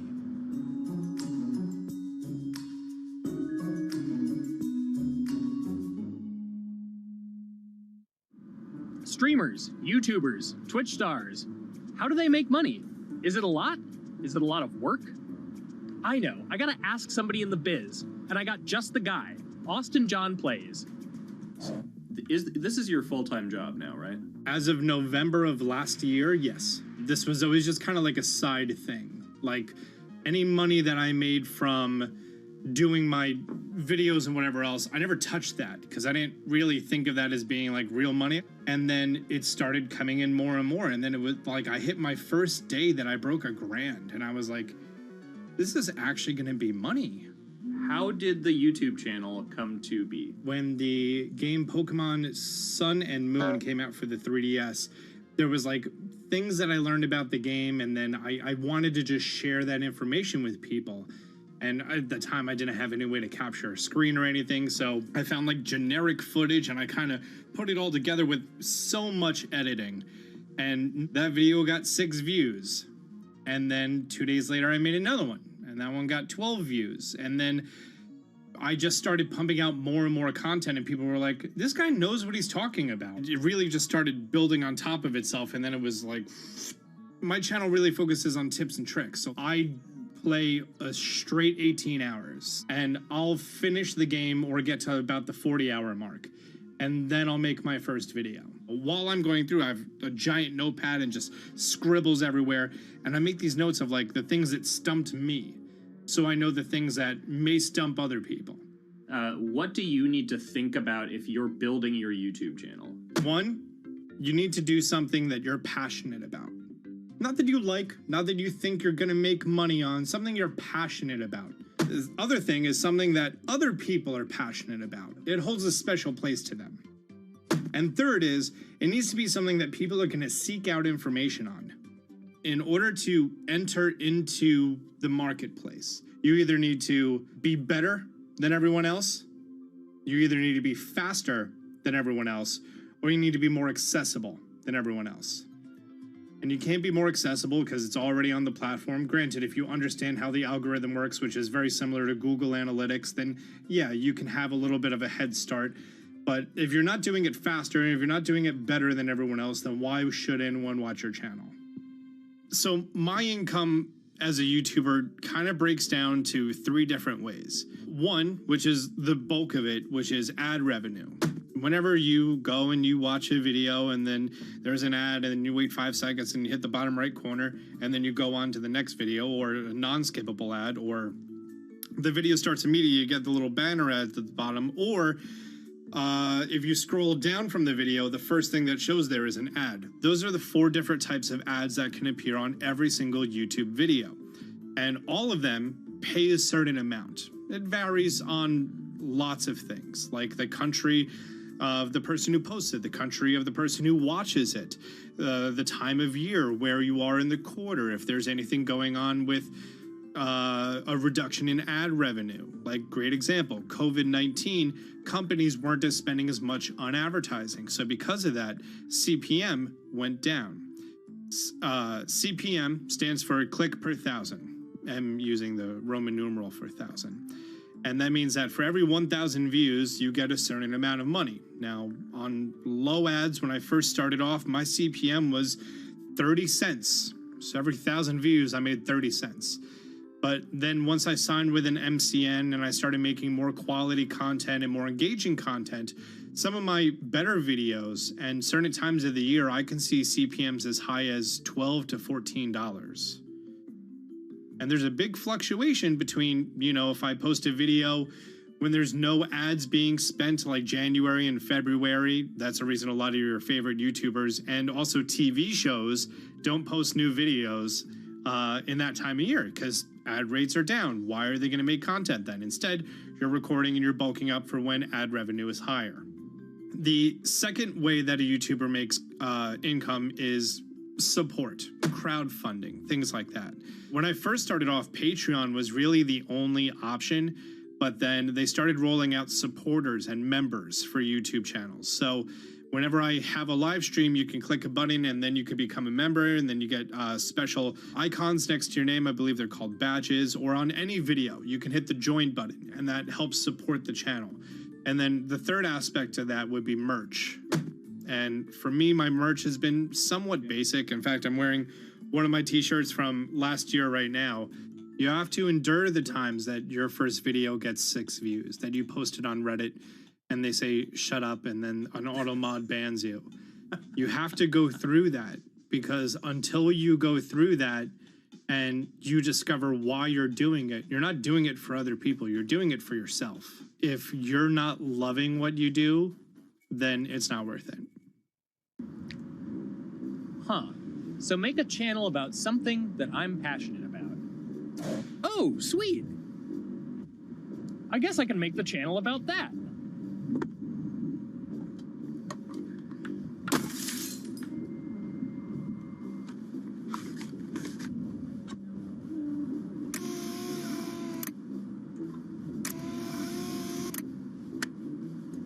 Now, how do I grow an audience? How do I get popular? It's all about diversification, right? You have to have a massive Twitter following. You have to have a massive Instagram following. You have to have a massive YouTube following. Of course, you have to be on Twitch, which is the key platform. But basically, any way you can get in front of your audience, you can engage with your audience, is going to drive those clicks, which ultimately drives the advertiser revenue that you get back from all of these platforms. It's me and Dan playing video games and talking in a funny manner over them. They're not just people who are good at games, they're actually people who are good at online engagement, online entertainment, first and foremost. You have the right to remain stylish. Anything you wear can and will be used against you in the court of fashion. The streamer is either very, very talented at the game. The best player in the game is generally going to draw a crowd because people like watching people who are very good. On the other hand, they're either very, very good or funny, charismatic, whatever it is on that side. Oh, no. You know, it becomes more of a show where they talk about other things outside of the gaming world, and gaming becomes really just a backdrop and an excuse to engage with that audience. There were those weird, like, Ronald McDonald, like, straight to VHS movies. You remember those? I'm personable, I'm chatty. I would kind of, you know, when boring things were happening in the game, I would ramble on about, you know, movies I'd watched or books I'd read and, you know, or conversations I'd had and stuff like that. And so I think being personable was a big part of that. It's not just getting on and playing games. It's getting on and being an entertainer. You are putting on a show. All right, now let me go ahead and grab the samurai sword that every gym has. Okay, he's dead. To have a larger audience and to have that audience, I think, stay with you, you have to bring something extra. You know, you have to find your niche. You have to find what works and what connects with the audience and what makes them laugh and what makes them keep coming back. You gotta make it a little more exciting, all right? Throw in a hanging bishop. Have everybody in suspense for a moment. think the real most important thing is to just get used to being on camera. Like in any sort of performance thing, is get used to talking on camera. You know, my first few videos were terrible, but because I sat down and did it for 6 to 8 hours a day, I just got used to talking and I got over that uncomfortable hump. If you go into Twitch purely with the expectation that you're going to make money, make a job out of it, have all this growth, and it's going to be great, you're probably going to burn out prior to getting to that point, because there's very little payoff for a long time, right? Like multiple years generally before you really start to see a payoff. And so, you know, those first few times you're streaming, nobody is there. One person shows up every 30 minutes, says hi maybe, and leaves, right? Like, it's very discouraging, I think, for a lot of people. And so you have to be there just loving it. You have to love talking to yourself when nobody is around. You have to love just the game that you're playing, all of that stuff, because it takes a while. And I think a majority of people burn out prior to getting to the like profitable point of it. And there you have it. My very own YouTube, Twitch, Discord, and streaming channels all ready to go live. It's a veritable social media ecosystem just on the verge of thriving. So, don't forget to smash like and subscribe, and visit my Patreon for perks. Also, go to my merch page. And one last thing, stay cool, my friends.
This is Bloomberg Business Week.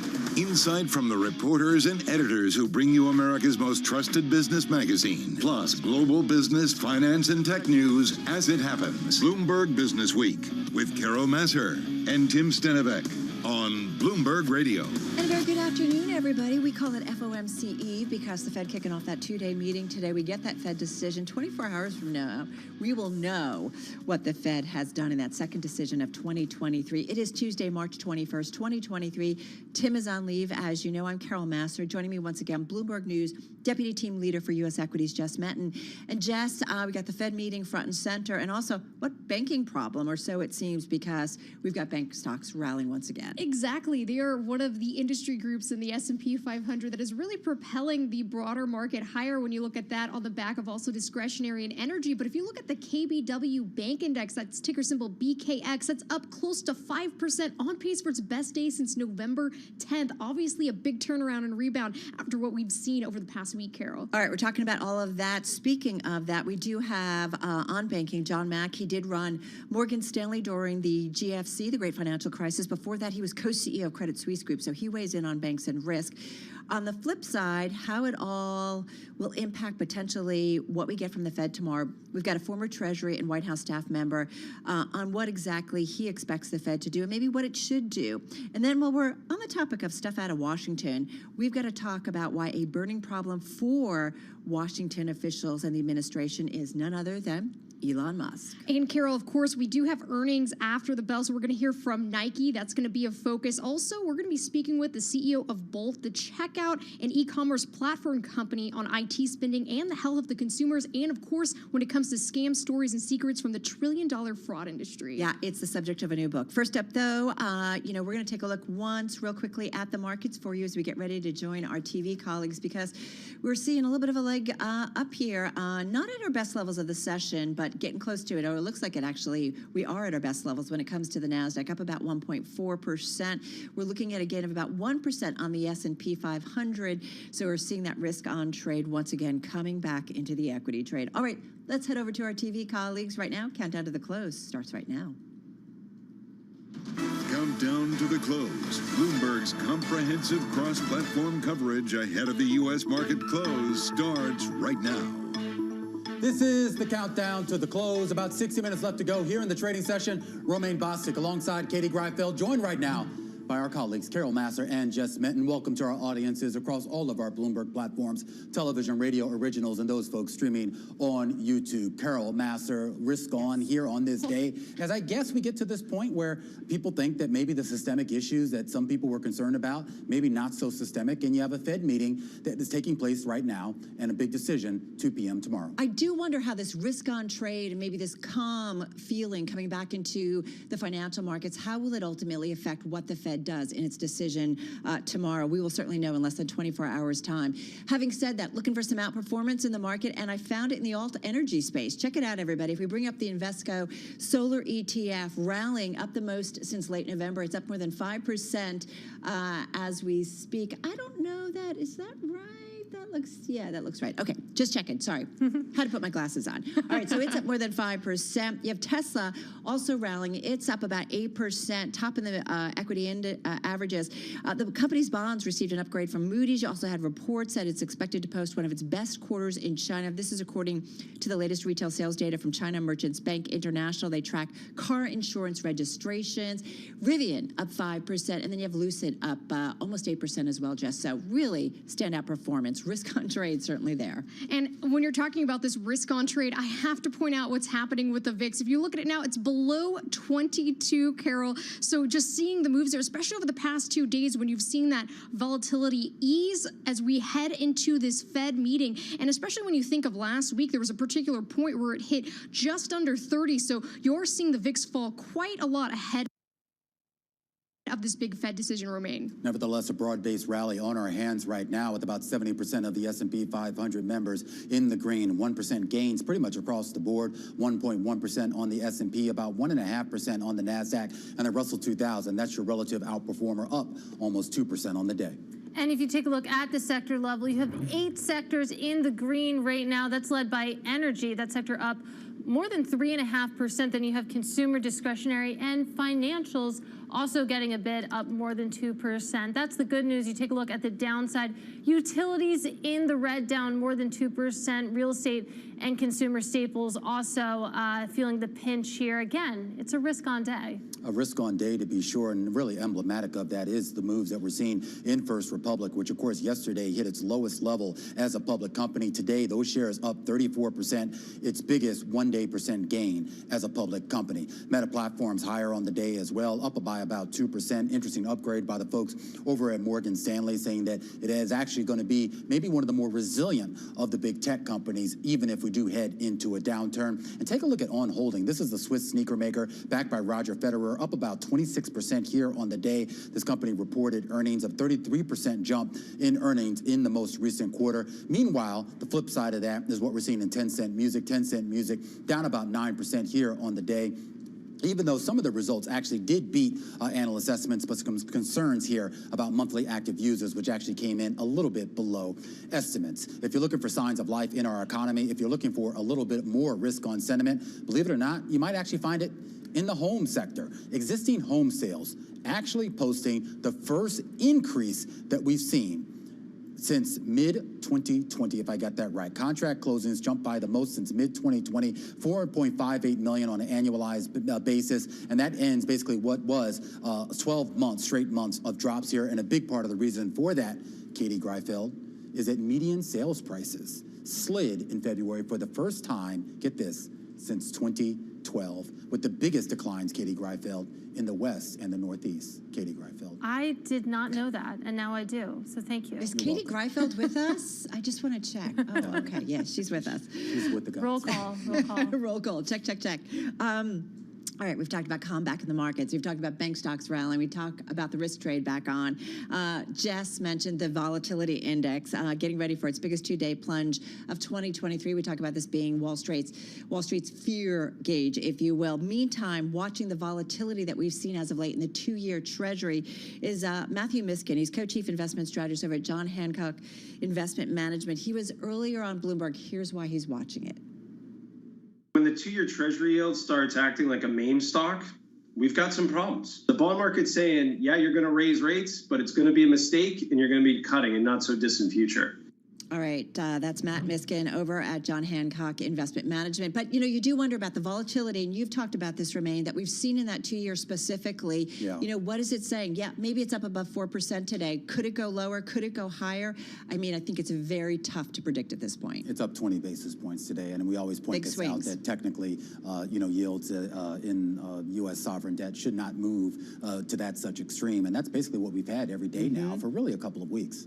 Time is a flat circle, and I might be misquoting this, but I think it was Morgan Stanley who crunched the numbers that if you look at successive 15 basis point moves in the two-year Treasury yield, by that measure, that tenor is the most volatile it's been since the 1980s. So it's nice to put some numbers to what we've been watching over the past 2 weeks. Like a meme stock is a pretty apt way to describe it.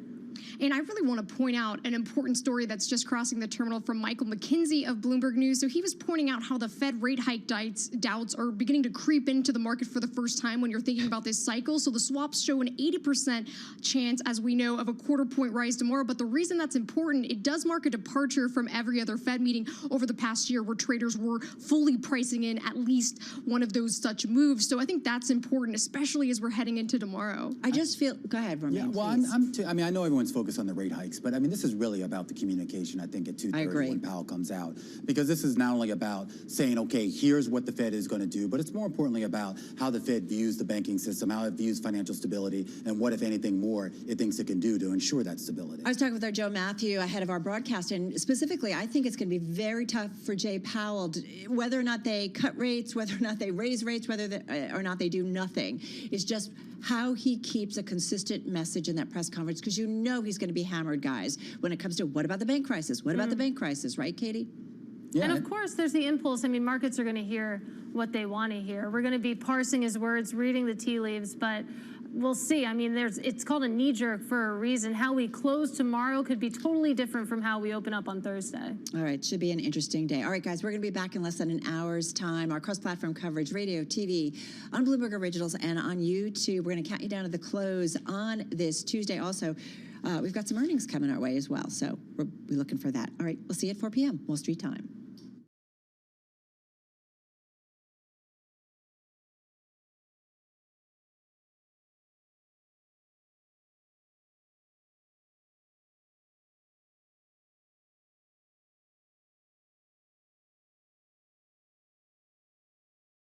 Reserve Jay Powell following the FOMC's second monetary policy of the year. It's a meeting that a few weeks ago was still all about the Fed on a mission to bring down inflation and perhaps be more aggressive to do so.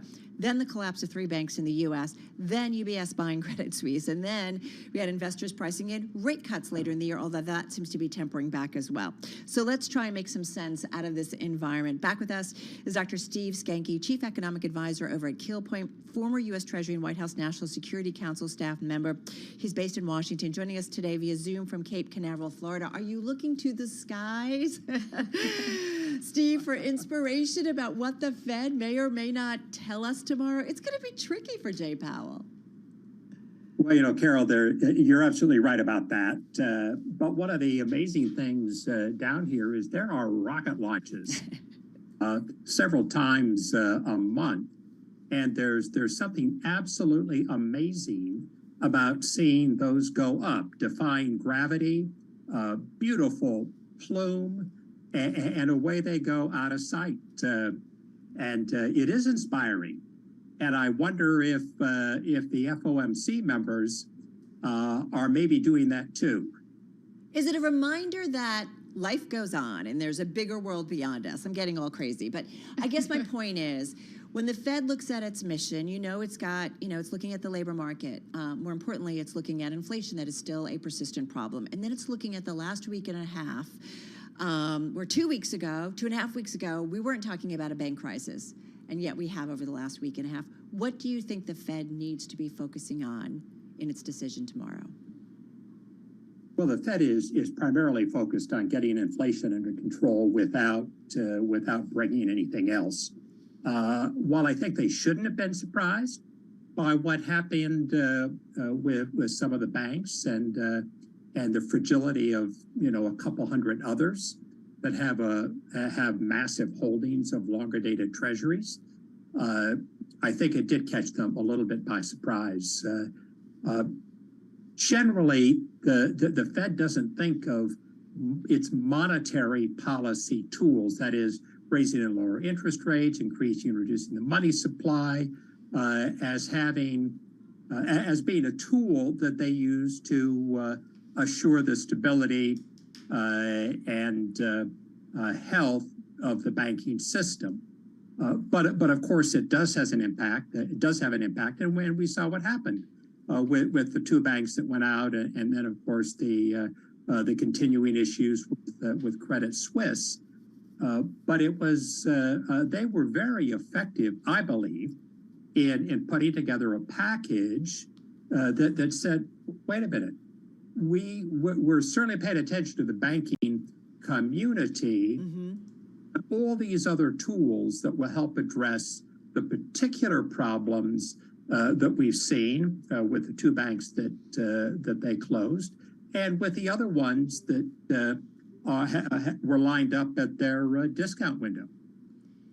And Steve, we did hear from Treasury Secretary Janet Yellen earlier, and her talking about how the government could backstop more deposits if necessary to stop contagion. And you're talking about these tools, and we're looking at the market reaction that's obviously helping things. But is this enough for what we're seeing right now? Does there need to be more? Well, it's certainly enough until it doesn't work. But at the moment, and it's very fortunate that the Treasury Secretary Janet Yellen is a former Fed chair as well, and has a pretty good understanding about the stability issues within the system and how those can become problematic. But just the fact that we saw borrowings at the discount window last week reach a record of $153 billion. The highest that it was during the great financial crisis was not even that. 143 billion in new loans guaranteed by the Fed, and their emergency loans also jumped by 300 billion. I think the point is they've demonstrated that they can back the truck up and send the money out to assure the public that they can get their deposits when they want to get them, and that what might otherwise happen with longer dated treasuries on their balance sheet that they would otherwise have to sell at a loss, they're not going to have to do that because of the tools they announced previously 10 days ago. And I think that is bringing confidence. I mean, just with what we've seen with banking stocks, and particularly small to mid-sized regional banking stock indexes are bouncing back up again. So I want to make sure I understand you, Steve. So have things calmed down? Is the system working enough in terms of backstopping and making sure the global financial system is secure, that the Fed can and should raise rates tomorrow because they've got to continue to bring down inflation? Because we know statistics still show us that it's a problem, inflation. It's a big problem, and it disproportionately affects lower income groups. And the Fed is particularly sensitive to that. And as we've just watched Jerome Powell through his first and now second term as chair, he pays a lot of attention to disadvantaged labor groups and the public generally. You know, a couple of times at his press conference during his announcement, he's speaking over the head of the media and straight to Main Street. So he cares a lot about that. And so they are paying a lot of attention to that. And getting inflation under control is one of his primary concerns, not just because it's a mandate of the Federal Reserve, sees the detrimental impact it has on so many families. And so he does want to wring that out. And if they're confident, and right now they seem to be, that the tools to backstop the banking system are in place and working, I think he's going to continue to march ahead. Having said that, if he's talking to Main Street as well, Steve, I mean, this whole idea that if the Fed does raise rates and this banking problem is maybe deeper than we know at this juncture, then everybody on Main Street is going to be impacted in a big way, ultimately, as things slow down, as we maybe then go into a deeper recession. So hence the quandary for the Federal Reserve. Kind of damned if you do, damned if you don't. So you think at this point, based on how things and markets are operating, the Fed can confidently go ahead with a quarter-point hike? I believe that they can, and I believe that they will. What'll be really interesting is what their summary of economic projections show. You know, data is due out at this meeting, and you know, the so-called dot plot that we pay attention to but don't always pay too close attention to is going to give us an indication as to where they think rates are going after this. There's a strong belief that that they'll raise a quarter point now and maybe another quarter point at their next meeting, and then they're going to pause. And if you look at Fed Fund futures, there's still a belief, although it's declining, that we'll see rate cuts at the end of the year, which was clearly not the case after Powell's congressional testimony now 2 weeks ago.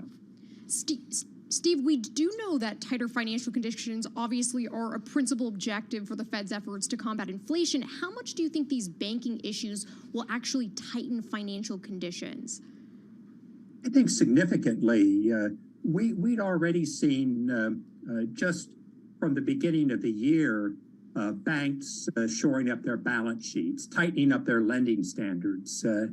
And with what we've seen right now, while their holdings of government securities are backstopped, their loans that could create problems for them are not. And so I think that we're going to see a tightening of liquidity as a result of this and as a result of what's going on in the banking system, which is what the Fed would like to have. You know, they've been very frustrated that with all that they've done with quantitative tightening and raising interest rates, that the financial system has still had plenty of liquidity. This will be a change for that, and it does play into what they like to see happen. It does mean they're going to have to watch it more closely. Yeah. That we don't get another surprise. Okay, well, it feels like we are always living with the expectation of surprises.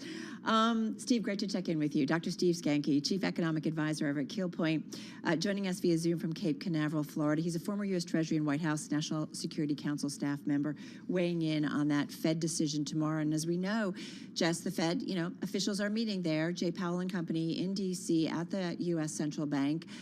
We've got yields moving up today. We've got stocks moving up. It's a different tone than certainly some of the troubled days of last week. Right, and some of my sources wondering if this is a relief rally after what had happened over the last week and a half or so, obviously leading into that Fed decision, Carol. Yeah, and we talked about this whole generation of folks that have grown up buying on the dip, and maybe some of that's going on. You are listening and watching Bloomberg Business Week.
markets, headlines, and breaking news 24 hours a day at Bloomberg.com, on Bloomberg Television, and the Bloomberg Business app. This is a Bloomberg Business Flash. It's 3:21 on Wall Street. We do check markets all day long here on Bloomberg with the Dow, the S&P, NASDAQ, all advancing. S&P right now, best level of the day. We've got a rally in banks and assurances from authorities easing fears that the recent financial turmoil would lead to a full-blown crisis. Wall Street's awaiting tomorrow's Fed decision and Chair Jay Powell's news conference at 2:30 Wall Street time. Stephen Skanke is Chief Economic Advisor at Keel Point. He was asked about the banking crisis and the Fed decision moments ago right here on Bloomberg Radio, and here's what he had to say. Well, the Fed is primarily focused on getting inflation under control without bringing anything else. While I think they shouldn't have been surprised by what happened with some of the banks and the fragility of a couple hundred others that have massive holdings of longer dated treasuries, I think it did catch them a little bit by surprise. A federal antitrust lawsuit to block JetBlue Airways' $3.8 billion acquisition of Spirit Airlines will be tried starting October 1st. Shares of both airlines are higher today. JetBlue up 1.7%. Spirit up now by 0.4%. 10-year yield 3.59%, but the 2-year 4.16%. We've got spot gold down 2%, $19.38 the ounce. West Texas Intermediate crude up 2.5% right now. WTI is trading at $69.33 a barrel. Recapping stocks higher, S&P up 1.2%. I'm Charlie Pelleton. That is a Bloomberg Business Flash. It is indeed. All right, Charlie, thank you so much. Well, bank crisis still top of mind, even as financial markets calm down and we see bank stocks rally here in the U.S. Even so, U.S. officials are studying ways that they might temporarily expand FDIC coverage to all deposits, a move sought by a coalition of banks arguing that it's needed to head off a potential financial crisis, which I thought we maybe already have done, but hey, who knows? With more on that, and also what happens to be today's Bloomberg Big Take on how Elon has become a burning problem for Washington. Let's get to it. These two stories. Saleha Mohsin is Bloomberg News senior Washington correspondent from our D.C. bureau. Saleha, let's start with the news in terms of the FDIC maybe expanding coverage to all deposits. What do we know? What are we hearing about exactly what could be done? What we're hearing is that the U.S. Treasury Department is trying to study the law and to see what tools and rules and regulations are available to them to find a way to temporarily expand the insurance that covers FDIC deposits above the $250,000 cap. Right now, it looks like the administration doesn't see the need to do that, considering where we are with the banking crisis. Things seem to have calmed down. But if there's another bank failure, if there's any more further risk of contagion in the small to medium bank sector, then the Treasury Department may leverage some of its own tools, excluding Congress, to try to help some of these banks.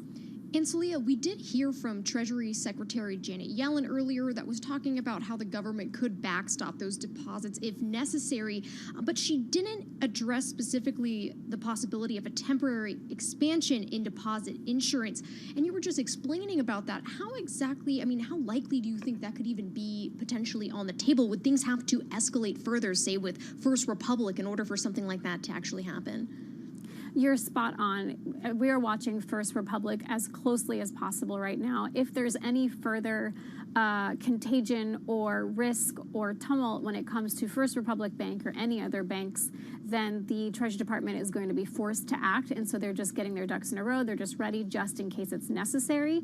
As of right now, as of this morning, it looks like Treasury Secretary Janet Yellen has confidence in the banking system, does not see the need for this, but she kind of had her whatever it takes moment this morning with her speech here in Washington to the American Bankers Association, saying that, if more intervention is needed, if more government help is needed for these small banks, we're going to step forward and do it. Yeah, which makes you wonder, do we really even need this expansion of the coverage of the bank deposits? Having said that, Saleha, anything in Washington, there's always a lot of debate, often a lot of division. So what is kind of the policy momentum among regulators and legislators ultimately to kind of move forward, specifically on the bank deposit coverage? I mean, it's the usual Washington posture. There's a lot of debate going on in Congress. As soon as news broke, Bloomberg News broke the news that the Treasury Department is studying ways to use its own authorities outside of congressional approval to find ways to help depositors.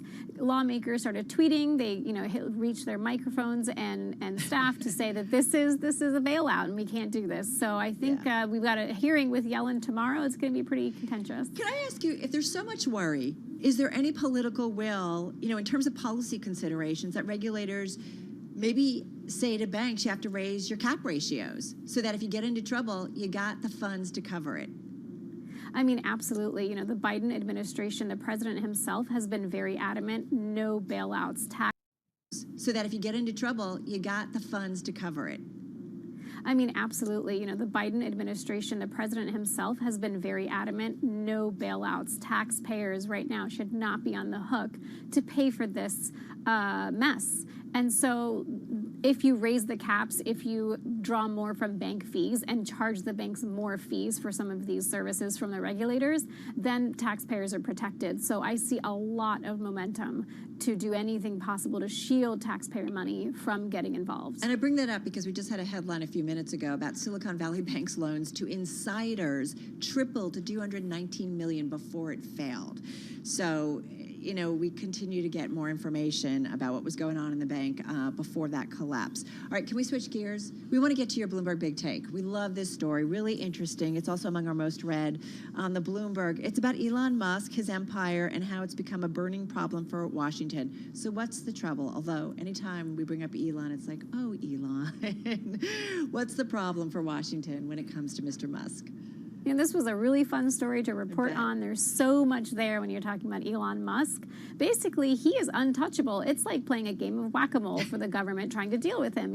On the one hand, the government really needs Elon Musk. NASA cannot send one rocket ship into space without one of Musk's companies. On the other hand, the administration is really worried about what kind of information foreign investors in Twitter could have from his $44 billion takeover of Twitter that involved Qatari, Saudi, and Chinese officials.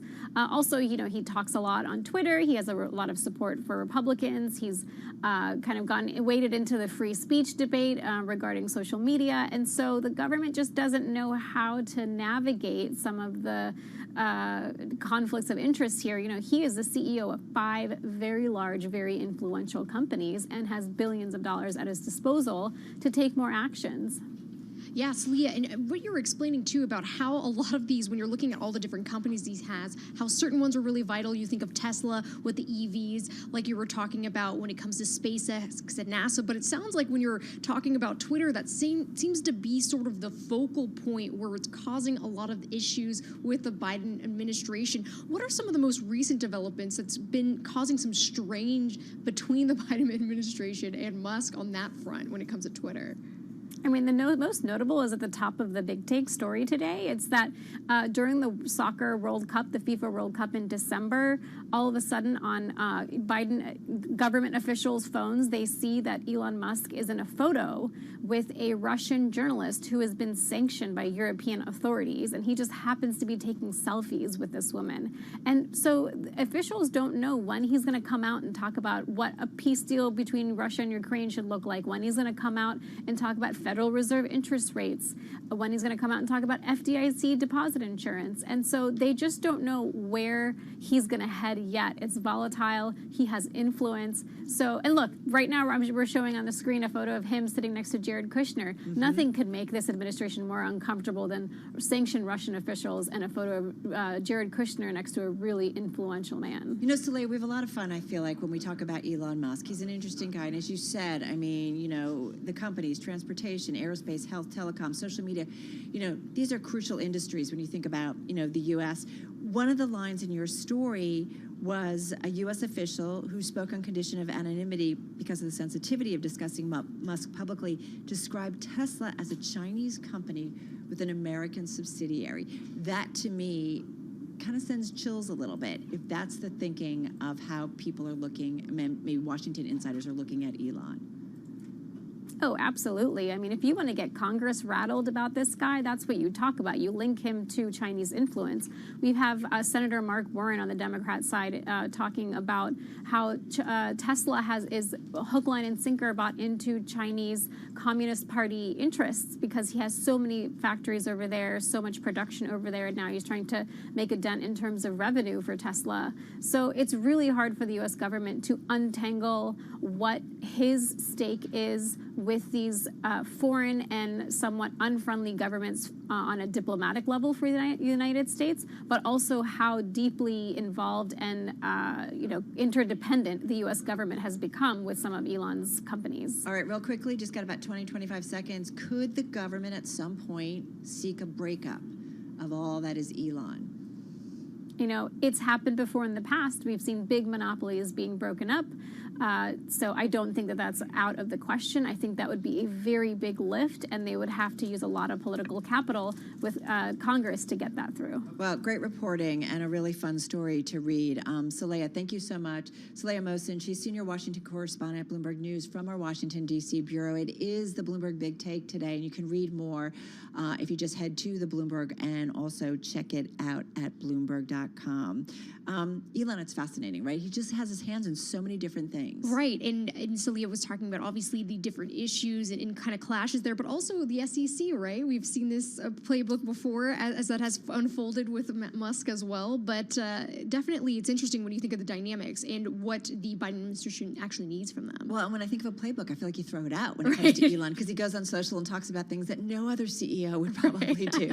All right, let's get to world and national news. Nancy Lyons, she's in our Bloomberg 99.1 newsroom, also in Washington, D.C. Take it away, Nance. Thanks, Carol. House Speaker Kevin McCarthy is downplaying the legal case related to the alleged hush money payment by former President Trump to an adult film actress.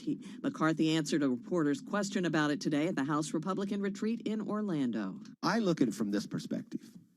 We live in America and it should be equal justice. This was personal money.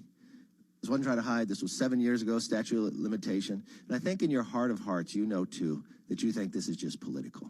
And I think that's what the rest of the country thinks, and we're kind of tired of that. McCarthy's remarks came as the Manhattan DA appears close to deciding whether to indict Trump over a $130,000 payment to Stormy Daniels ahead of the 2016 election. President Biden is establishing 2 new national monuments out west. We get more on that from Bloomberg's Nathan Hager. The Avi Kwa'ame National Monument will protect an area known as Spirit Mountain for the Fort Mojave tribe in Nevada, and the Kastner Range National Monument will preserve an ancestral home for the Comanche and Apache that later became a military training ground near El Paso, Texas. Now, both these monuments cover more than 500,000 acres. President Biden's also considering a new national marine sanctuary around islands in the Central Pacific. He's directing Commerce Secretary Gina Raimondo to kick off the process within 30 days. In Washington, I'm Nathan Hager, Bloomberg Radio. Chinese President Xi Jinping is offering closer cooperation with Russia as he meets with Vladimir Putin for a second day. The Xinhua news agency is reporting Xi has invited Putin to visit Beijing and has offered an expansion in trade, investment, supply chains, and mega projects with Moscow. Global news 24 hours a day, powered by more than 2,700 journalists and analysts in over 120 countries. I'm Nancy Lyons. This is Bloomberg.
news, headlines, and breaking news 24 hours a day at Bloomberg.com, on Bloomberg Television, and the Bloomberg Business app. This is a Bloomberg Business Flash.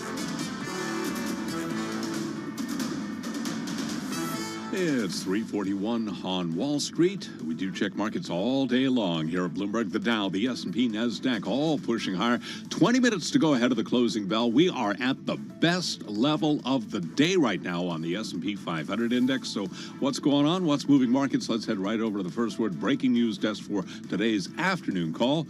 Here he is, Bailey Lipschultz. And good afternoon, Charlie. As you said, stocks are gaining, led by shares of banks ahead of tomorrow's Fed decision. The Dow is up 255 points, S&P higher by 45, with the NASDAQ climbing 170 points. The U.S. 10-year yield is at 3.59%, and small caps are up 20 points. 8 of the 11 main S&P sectors are trading higher, led by gains in energy and consumer discretionary, while utilities and real estate are the worst performers. NASDAQ biotechs are down 5, transports rise 225, semis are up by 5 points, while the VIX is lower by 11%. Leaders in the Dow, American Express, Nike, and Chevron, while Intel, Procter & Gamble, and Amgen are the worst performers. Regarding bank stocks, First Republic bounced off a record low as regional banks from Western Alliance to PacWest rallied more than 15%, while UBS jumped the most since March 2020 on optimism over its Credit Suisse takeover. In deal news, trucker Knight Swift agreed to buy U.S. Express for a 310% premium, and Liberty Global agreed to buy the rest of Telenet for $1 billion. Wrapping things up, look for earnings from Nike and GameStop after the bell. Live from the First Word Breaking News Desk, I'm Bailey Lipschultz. Charlie. Okay, we thank you very much, Bailey. And to hear live breaking news over your Bloomberg type squawk, SQUA on your Bloomberg terminal. I'm Charlie Pelleton. That is a Bloomberg Business Flash. All right, Charlie, thank you so much. Bloomberg Business Week is brought to you by Innovation Refunds. This is your daily reminder from Innovation Refunds. There is more pandemic relief available to claim for small and medium-sized businesses. The ERC is a refundable payroll tax credit your business may qualify for, even if it already received PPP. Let the tax professionals at Innovation Refunds show you how to get the money your business may be eligible to receive with no upfront cost. To learn more, head to getrefunds.com. I'm driving in my car. I turn on the radio. How about you let me drive? Oh, no. Who's gonna drive you home? Honey, please, I'll do the driving. Drive on. Excuse me, I want to drive. It's the question that drives us. This is the Drive to the Close. That funky music will drive us till the dawn. On Bloomberg Radio. All right, everybody, about 17 minutes left in today's trading session. Shortly, we'll head over to our TV colleagues to talk about the market close. Having said that, we are seeing in these last 16, 17 minutes of trading some buying into the close. The equity averages pretty much at their best levels of the session. So as you heard from Charlie, we're up about 1.7% on the NASDAQ, up about 1.33% on the S&P. And, you know, we got a Fed decision tomorrow, but investors, they seem to be a lot more happier with risk today. I know, it seems like it, Carol, and I'm excited about our next guest. Gina Bolvin, president of Bolvin Wealth Management Group, is here to speak with us. And Gina, I have to ask you the million-dollar question. What are you expecting to hear from the Fed tomorrow, and how are you specifically positioning for this? Yeah, what do I expect, or what do I think they should do? I mean, two different questions, but I'll give you two different answers for that. Let's just take a look at where we were just 2 weeks ago, right? Just 2 weeks ago, we were questioning and debating if the Fed should do 50 or 25 basis points. Now we're discussing if they should raise rates at all. So things are changing very quickly. The market has built in about an 80% probability of a 25 basis point hike. And the market's excited because it's closer to the end of these interest rate hikes. And basically, that's what I think the Fed is going to do. The market is giving Powell permission to increase hikes. And I think because the market's up, that's what they're going to do. I also want to talk about what happened with the ECB and Christine Lagarde, and she raised the rates by 50 basis points. However, she talked about, she had a very dovish tone, and she gave strong guidance that they would do whatever's necessary to shore up financial stability. And I think that's what the market is expecting from Powell. Perhaps he raises rates tomorrow, but he gives some type of dovish guidance, and that will probably be the first time. Let's see what he says. I don't think he should hike, though. And I wanted to get more specific your take, because we're seeing this rebound in financial shares, bank shares again today. Does this create an opportunity for investors? How are you exactly positioning for this? So I think it does. I think the high quality big banks, I think that they're going to do better, and they're the beneficiaries of the problems that the regional banks are having. I think that if you stick with quality, you'll be okay. It might be a little bit early. That's not one of our top sectors for this year. So you wouldn't be on the dips, and forgive me, Gina, for breaking in, but regional banks are up 6% today after being hammered, as you know, over the last week or so. True, the KBW Bank Index is up as well, but you wouldn't be committing money, or did you, or advising your clients to put money into the banks as they were getting beaten up over the last week or so? We haven't done that, but as part of our asset allocation, we have a value tilt, and that does include some of the larger financials, which we've always owned, but we haven't stepped into the regional banks. And what would make you change your thought process around the regional banks, as far as, do they need to see valuations drop further, or is it an area you just don't want to have any exposure whatsoever during this time because of everything going on? Well, right now we're more focused on different parts. Like we like technology, we like information tech, and we stepped into that earlier in the year because we thought as we came closer to the end of the rate hikes that technology would do well. It's doing extremely well, better than we thought. Also because of some of the companies in technology that are having layoffs. It's bad for individuals getting laid off, but it's good for the balance sheets and the profits of some of the big tech. Gina, information technology, we've all decided it's a terrible name for an industry group in the S&P, because it tells you nothing. What do you mean by information technology? What specifically? It is up about 16.5% so far this year, but what names in particular? And I know last week we were talking about the rally we saw in Microsoft. There's some names that just have been on a tear. So what specifically within that infotech umbrella have you been putting money into? And that's a great question. This is not a recommendation, but stocks in information technology would be like the FANG stocks. It would be like Microsoft, and it would be like Apple. So those are the types of stocks that would be included in that sector. But, we're also balancing that with some value stocks. We like healthcare. We like medical devices and big pharma. It's an aging demographic, and we see some value in healthcare. So we think that's an important sector.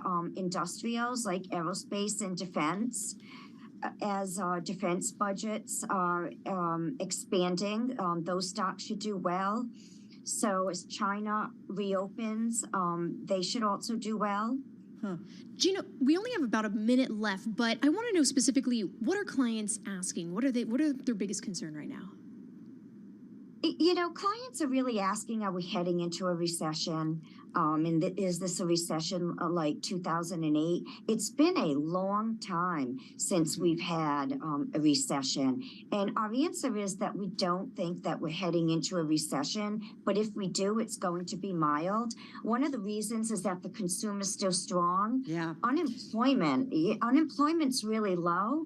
But also, if we do head into a recession, this is the most telegraphed recession in history. That's true. And so everyone's prepared for it. It's a really good point, but I will say that who knows? I mean, I feel like the last week and a half has reminded us that we can be surprised, as we've seen within the banking sector. Gina, great to catch up with you, though. Gina Bolvin, she's president at the financial advisory firm Bolvin Wealth Management, joining us via Zoom from Boston. Folks, just about 10 minutes left in today's session. We've got a rally underway. Risk trade is on. We're going to finish, at least at this point, maybe at our best levels or just off of the day. All right, coming up, more on Bloomberg.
Company news headlines on Bloomberg Radio. From Bloomberg World Headquarters, I'm Charlie Pella. 3:53 on Wall Street. First Republic shares are rallying now, up by 35.6% after closing at a record low yesterday as JP Morgan Chase charts out a new plan to help the firm. The stock is surging with fellow regional lenders, including Western Alliance Bancorp and PacWest Bancorp. They're higher as well right now. Western Alliance up by 16%, and shares of PacWest, they are up by 19.1%. Adobe has unveiled new image-generating artificial intelligence tools designed for professionals to use without fear of plagiarizing material or creating offensive artwork. And with more, here's Tom Busby. Charlie, it addresses a key concern facing such technology. Dubbed Firefly, the tool creates images and text art based on user text prompts, drawing from Adobe's portfolio of stock media and freely licensed images. Now, the company says it'll be made available in programs such as Photoshop, typically used by professionals, as well as in Express, which is aimed more at casual users. The software giant hopes to stand out in the rapidly evolving AI industry by offering tools that are legally bulletproof. The proliferation of AI-generated imagery has raised concerns about attribution and replication of bigoted imagery. In January, a group of artists filed a lawsuit against 2 companies that make AI art generators. Charlie? And that's Tom Busby, Adobe based in San Jose, California, up now by roughly 3%. Those are some of the top company stories we're following. This is Bloomberg.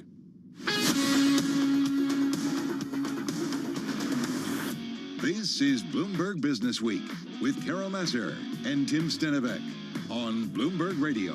All right, everybody, just about 4 minutes left until we wrap up this trading day ahead of that Fed decision, of course, tomorrow. I just need some lighter fare, so I'm going to share this story, courtesy of our producer, Ariel Agami. New York City, the world's most expensive city for business travel. Maybe not a shocker, although I feel like London, Paris could be a little expensive. But I wasn't surprised by that. But at the same time, like you're saying, Carol, I would have thought maybe San Francisco would have been a top one. Yeah. And it's interesting because I guess business travel and tourism driving up costs 8% from the prior year in New York City. The Big Apple took a bite out of business travelers at a rate of $796 per day, according to the consulting firm ECA International, which counted 4-star hotels, meals, taxis, drinks, and incidentals as part of its survey. So you could certainly spend a lot more than that, and you could probably spend a little less than that, too. Right. And seeing Washington, San Francisco, and LA, not surprisingly, are the other cities in the top 10. So not too much of a shocker there, but still would have thought maybe San Francisco in particular would have been above New York. All right. So you've got that. That's a little bit lighter fare. Going back to banks, they are on our radar. They are rallying in today's session. Another story we wanted to bring to your attention. Credit Suisse's bankers had deferred bonuses frozen by the Swiss government, adding pain to awards that were already decimated by the firm's share plunge. So the government temporarily suspending deferred remuneration. I can't ever say that word. Remuneration. Thank you very much. Granted in the years up to 2022. That was a statement that was put out today. So no surprise, right? I mean, considering the deal, the backstopping by the Swiss National Bank, that you're seeing those kinds of things targeted. Right. And if you're looking at the Credit Suisse ADR in the U.S., it's up over 2% today. But if you look back over the past 7 days, Carol, it's down more than 60%. So even though we're seeing a little bit of a rebound there, still so much pain that stock's been under over the past week. Yeah, it dropped 52% yesterday, so we knew it was certainly beaten up. But nonetheless, the overall banking sector, if you take the big broader view in terms of the big banks here in the U.S. and those regional banks in the U.S., we have seen a rally underway. Speaking of rallies, we're up across the board on those major equity averages.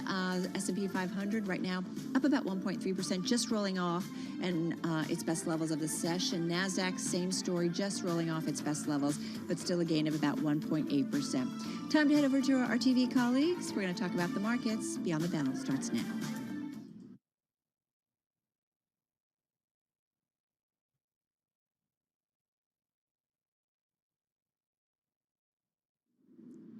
Beyond the Bell, Bloomberg's comprehensive cross-platform coverage of the U.S. market close starts right now. And right now, we are 2 minutes away from the end of the trading day. Romaine Bostic alongside Katie Greifeld. We're counting you down to the closing bell. Here to help take us beyond the bell. It's a global simulcast with Carol Masser and Jess Menton. Welcome to our audiences across all of our Bloomberg platforms, television, radio, originals, and those folks streaming on YouTube. Carol Masser, happy second day of spring here and a broad-based rally with the S&P up 1% and the Russell 2000 up almost 2%. All right, I'll give you this the spring day. I did some research too. I get it. Having said that, it looks like volume is down a little bit if you compare with what we've seen over the past 5 days. So maybe despite we're seeing the risk trade on, maybe not as much enthusiasm, but nonetheless, it's an interesting trade ahead of that Fed meeting tomorrow, Jess. It definitely is, Carol. And Carol and I were just speaking with Gina Bolvin, who's president of Bolvin Wealth Management Group, and she was talking to us about how she's basically positioning heading into this Fed meeting, but also, not surprisingly, when you're looking at some of these big tech names, she's thinking those still have a lot of opportunity, especially on the back of what we saw last week with the NASDAQ 100 posting its best week since November. So still you're seeing a lot of wealth management firms want to snap up shares of these bigger tech companies with obviously strong balance sheets and that cash exposure there, Romaine. Yeah, absolutely. Here, Katie. Well, I was just going to say, it makes sense if you think about we could be heading into a credit crunch. I know that's the backbone of some of the bearish calls out there. You would think those mega cap tech names, maybe they're the haven. I thought it was interesting. We talk about that note out by Marko Kolanovic and this idea of sort of the Minsky moment and that maybe this does become sort of a credit restricted cycle. Maybe that is the threat. Similar tone that we saw in that Bank of America fund manager survey, that a lot of folks are now more concerned about that than they are inflation. The closing bells here in New York, and it's pretty much green across the screen with the Dow Jones Industrial Average up for a second day by more than 300 points, or about 1%. The S&P 500 higher by more than 50 points, or 1.3%, and it looks like it is going to close right at that 4,000 level, a psychological milestone to be sure. The NASDAQ Composite up by almost 200 points, or 1.5%, Carol, and the Russell 2000 higher by about 1.9%. Yeah, most names in the S&P 500, 394 higher in today's session, more than 100 lower, and you got a VIX that's backing off. We're looking at it below 22, Katie, down about 2.7 in today's session. And if you look at some of the industry groups, even though light volume, you are looking at a big, broad rally here. Up at the top, the big outperformer is the autos. That comes as Tesla rallies a casual 8% or so. Also, the banks having a great day, as are energy stocks up over 3% or so. You have to go all the way down to the bottom to find some red. And in the red, the biggest underperformer on the day is utilities, down more than 2%, Carol. Yeah, really interesting to see all that green today. All right, let's get to it. First Republic, folks, this was top in the S&P 500. This name up almost 30% in today's session. A lot going on. We had a few other banks, too, I should point out. U.S. Bancorp, KeyCorp, a lot of these names obviously rallying today and top among the major equity averages. We did see First Republic. That fell to a record low yesterday. Investors are wondering kind of what's next for this struggling institution. There was an offer of help, or reports of an offer of help, from J.P. Morgan Chase. You had Treasury Secretary Yellen saying, you know, the U.S. is getting ready, or at least prepared to give more support if needed. You had Reuters also saying that it was looking into, or had a report out that's saying that First Republic looking into how it can sell parts of the business. There's a lot going on. So nonetheless, though, a big pop in this name. Tesla, top of the NASDAQ 100 today. Number 2, a lot of EV companies in the space rallying in today's session. Tesla's bonds getting an upgrade from Moody's, expects the car maker will maintain its position as one of the leading manufacturers of luxury electric vehicles, battery electric vehicles. Also reports out that Tesla's expected to report one of its best quarters in China. So a lot going on. Enphase I want to mention because it was number 1 in the NASDAQ 100 today. That name is up almost 8% in today's session, a 2-day rally, up around 12% in the past 2 days. Yesterday, it got an upgrade from Raymond James. So a lot going on in that alt energy space today, Jess. And I'll just add to on holding, of course, closing up 26% on the day, and Coinbase now on a 7-day run, up 12% just on this day alone. I'm going to take the decliners, but y'all, I have some good news. For the first time in probably a little bit over a week, I don't have bank stocks on this list, so I'm going to start up. I know, exactly. So I'm taking a look at what's happening with Altimmune. So its shares are dropping more than 50%. Basically, its worst percentage decline since February of 2017. And what happened was its obesity trial, it did raise side effect concerns. So you're really seeing that stock getting hammered today. But also, not surprisingly, when you're looking at more of the broader S&P 500, we were talking about obviously these sectors that weren't gaining as much and were lower today. If you're thinking about last week when investors were searching for income, obviously that did happen in the utility space, but the opposite was happening today. So if you're looking at Atmos Energy, those are some of the shares when you're looking at utilities that were selling off. And so basically that stock down about 4%. And then also if you're looking at when it comes to the REIT space and those specialty REITs, Digital Realty Trust, that was down close to 4%, on pace for its best, or its worst day rather, since early February, Romaine. Yeah, all 48 stocks in the KBW Regional Bank Index closing out in the green here. Also saw a lot of activity once again in the yield space as the Fed begins that 2-day meeting. A 19 basis point jump on your 2-year yield. Right now, we're right around 4.2%, still well below that 5% level that we were at just a little while ago, but it shows you that now those rate expectations starting to perk back up. Your 10-year yield higher by about 10 basis points, and out on the long end, 5 basis points higher, Katie, on the 30-year. And once again, all of the action is concentrated in the front end of the curve. The fact that you have 2-year yields selling off more so than 10-year yields, that is a bear flattener, I believe. You look at the 2s10 spread, it's at negative 58 basis points. A year ago, that would have shocked us. And we should point out that flight away from some of those havens. I mean, we saw a dollar weakness here on the day. We saw gold dropping the most in about 2 weeks. And so a lot of the flight to safety that we had seen last week seems, at least for the last couple of days, to have been unwound.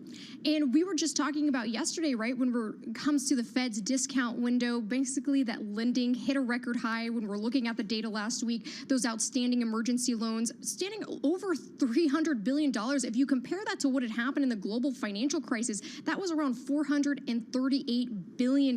But this was in such a shorter time frame when you think about it. So that's something that has really stuck out to me when it comes to statistics heading into this big Fed meeting tomorrow. And you know, that's just one of many things that the Fed is going to get asked about tomorrow. Its balance sheet, I have to imagine that's going to be top of the list. It's sort of been happening in the background, what had been the shrinking of the balance sheet, but we know it jumped up by quite a bit last week, Carol. Yeah, absolutely. All right, let's just get to GameStop, just crossing as we speak. Fourth quarter net sales, a slight beat, $2.23 billion. The estimate of the street was $2.18 billion. Fourth quarter adjusted EPS, 16 cents a share. The street was looking for a loss of 15 cents a share, so no surprise to see this stock taking off in a big way in the aftermarket, up 15% here. Fourth quarter proceeds from sale of digital assets, $4.5 million. I'm not quite sure what to make of this, Romain. Yeah, not sure what to make of it. I am looking through the release, and inventory actually did drop pretty significantly. They had about $683 million in inventory. That compares with about $915 million in the previous fourth quarter here. So that could be adding to this here. Also, this is interesting too. Cash equivalents, $1.4 billion at the close of the quarter, which is a little bit of a surprise to me. I haven't followed this that closely, but that's a lot of money. And you can see the surprise in the shares after hour, up 15% or so, really fluctuating here. I mean, this is a stock. It's been somewhat resilient, only down 4 or 5% so far this year, down 25% over the past year. But compared to some of the other meme era stocks, this is one that has fundamentals and has held up pretty well. And another big name we are also going to get after the bell, taking a look at Nike in a little bit. That's going to be really key focus. Also, we heard from Foot Locker earlier this week. They did reiterate how they're going to have this more revitalization plan when it comes to Nike. So it's going to be key as far as how Nike's footprint continues to expand. It also has had that issues in China. So something else we're going to be watching closely after the bell. Yeah, great read on the consumer, a great global read, if you will. Just come back to GameStop. The percentage of float, we're talking about short interest, down about, it's about 22%. It has been trending down, but just something to keep in mind as we watch this trade in the aftermarket. Absolutely. I mean, we're certainly going to see a little bit of a squeeze here if these results do stand up. And of course, waiting to see the conference call. Of course, remember the last conference call they had was, let's just say, short and not very sweet here. Not a whole lot of extra details. But this is really about a longer term story here. And one quarter does not necessarily write, I think, what a lot of people want to see fixed. Exactly. I mean, this is a company that's trying to transition into an Amazon-like business, really moving a lot of its sales online, away from those iconic GameStop stores that you see in malls. So, I mean, it's an important perspective that this is not a 1 or 2 or 4 quarter story. And one interesting perspective, this was a growth story. That's what people wanted to see. But what you see in this press release is a lot of talk about cost cutting, a lot of cost about shoring up the balance sheet here. And maybe that's part of the reason why you're seeing such a good reaction. Yeah, I was thinking the same thing. Short and sweet, right? There's not a lot in there, but it's what we've heard from other companies about cost-cutting initiatives, and certainly representative of what we've heard from a lot of companies in this environment. All right, guys, next stop is the Fed meeting. That will certainly be our focus tomorrow, but that's a wrap on this Tuesday. Our cross-platform coverage, radio, TV, Bloomberg Originals, and of course on YouTube. We call it Beyond the Bell. We will see you again, same time, same place tomorrow. Come together right now over me. All right, everybody. So keeping a watch on that GameStop results in the after hours, certainly rallying. But as we just talked about, more than just a 1 quarter story. We're waiting for Nike to come out. In the meantime, one of the things that has been on our radar, and that is what's going on between Russia and China, specifically Russian President Vladimir Putin meeting with Chinese President Xi Jinping, who has been in Russia for 3 days of meetings, 2 days so far underway. They've talked about the war in Ukraine, maybe an ending, maybe peace, a lot of things going on. Meantime, you've got President Biden set to unveil tight restrictions on new operations in China by semiconductor makers that get federal funds to build in the United States. So a lot going on. Back with us is Tiff Roberts. He's Senior Fellow at the Atlantic Council's Indo-Pacific Security Initiatives. He's former Bloomberg Businessweek China Bureau Chief, author of The Myth of Chinese Capitalism, The Worker, the Factory, and the Future of the World, joining us once again from Montana. Tiff, nice to be with you again.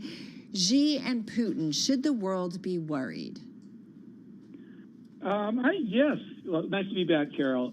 But yes, I do think the world should be worried. China's been selling this ongoing visit by Xi Jinping to Moscow and the meetings with Putin as a mission of peace, and talking about their 12-point plan to try to bring peace in Ukraine. But I think that's really a bit of propaganda. If you look at, for example, the commentary that Xi Jinping published in Russian media, Putin also did a commentary in Chinese media right on the eve of the visit. Xi Jinping talks about how the two countries, Russia and China, are united in opposition to hegemony, domination, and bullying. I think it's really about showing their mutual opposition to a U.S.-led world order. And something that really struck me is just when it comes to these chip makers that obviously have that exposure toward China, what do you think from a broad sense, a big picture sense, do you think this means for corporate America, and especially these semiconductor type companies that aren't going to benefit from this? Well, I think it's not good news for corporate America. The already multiple problems, very real problems in the U.S.-China relationship have been putting pressure on corporate America. And you mentioned semiconductors. The U.S. is in the midst of a radical rethinking of its semiconductor relationship with China. And as I think Carol mentioned in the introduction, there's new restrictions coming almost every week on U.S. companies, U.S. persons being associated in any way with the Chinese semiconductor industry. Well, it's a big market for the U.S. On the semiconductor side, and obviously more broadly. So this is not good news. One more source of very real tension between the U.S. and China, this budding relationship that's growing stronger and stronger between Russia and China. One more reason one more place where there's really bad news for the U.S. corporate relationship with China.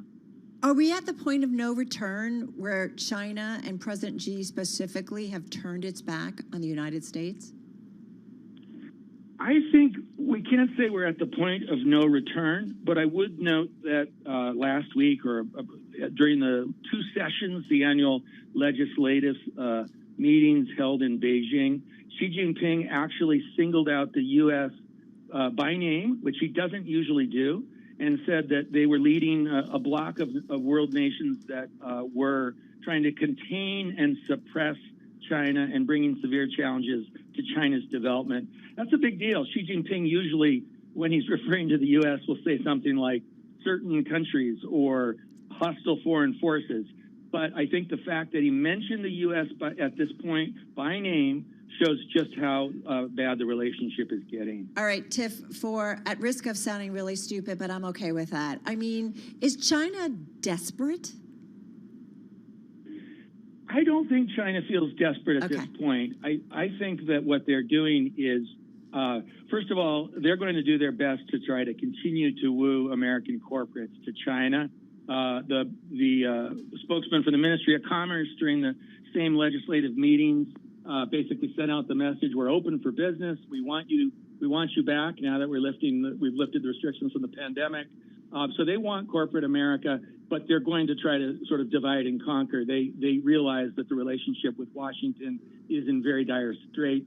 At the same time, they're trying to woo Europe, and it's obviously not easy when they've sided to the degree to which they have with Putin in the invasion of Ukraine. And you were talking about the strained relationship China does have with Washington. What do you think the long game is here for China? What is the end sort of motivation to all of this?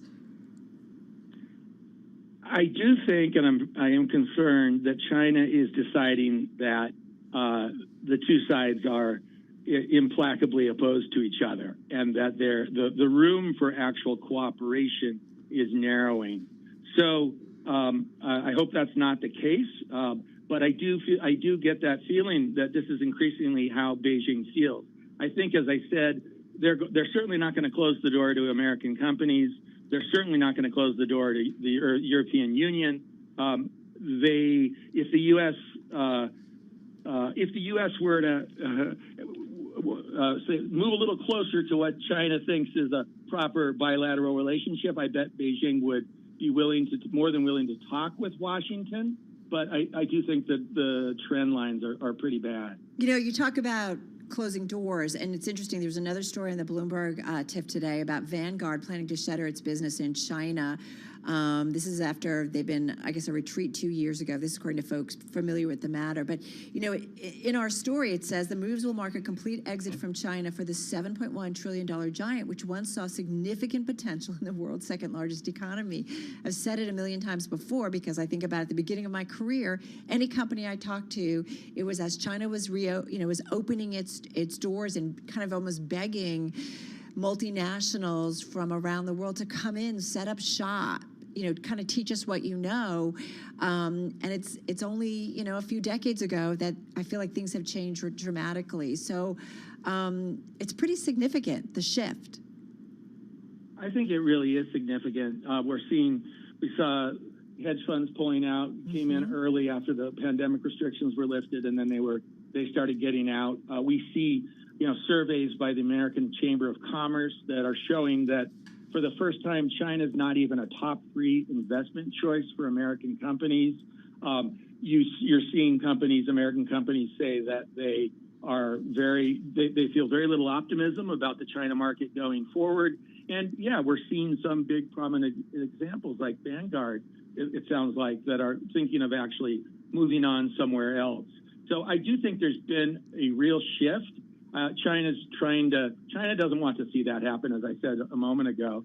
So they're trying to put out this message of we're open to the world, come back investors, but things aren't looking very good on that front. Hey, hold on for a second, Tiff. Just want to mention Nike results are out. Third quarter revenue, it's a big beat, $12.39 billion. The estimate was for $11.52 billion. Speaking of China, an important market for the company, third quarter Greater China revenue, $1.99 billion. That's a little bit light. The street was looking for $2.03 billion, but the company's saying it made, quote, tremendous progress on inventory, and we're seeing shares of Nike up about 4% in the aftermarket. Hey, Tiff, just got about 30 seconds. Last time you were on, I asked if you were writing a new book. You said you were heading in that direction. The title you offered up, Maybe China Isn't Going to Take Over the World. Would that still be the title? And just got about 30 seconds.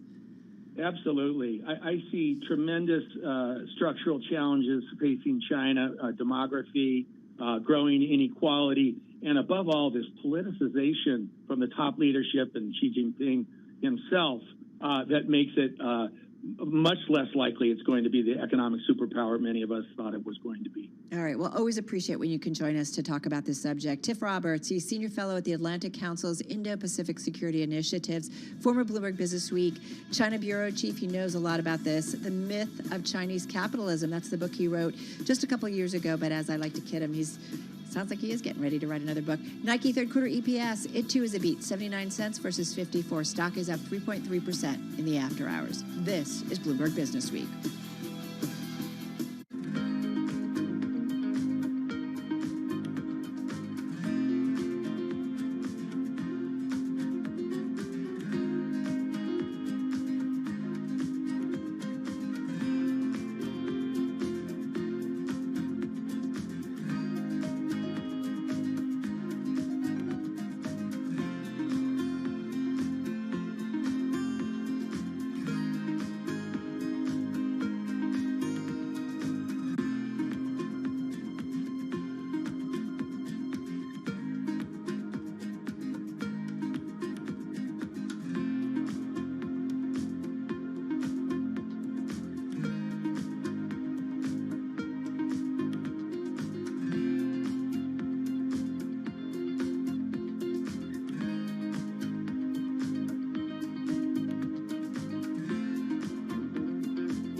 news, headlines, and breaking news 24 hours a day at Bloomberg.com, on Bloomberg Television, and the Bloomberg Business app. This is a Bloomberg Business Flash.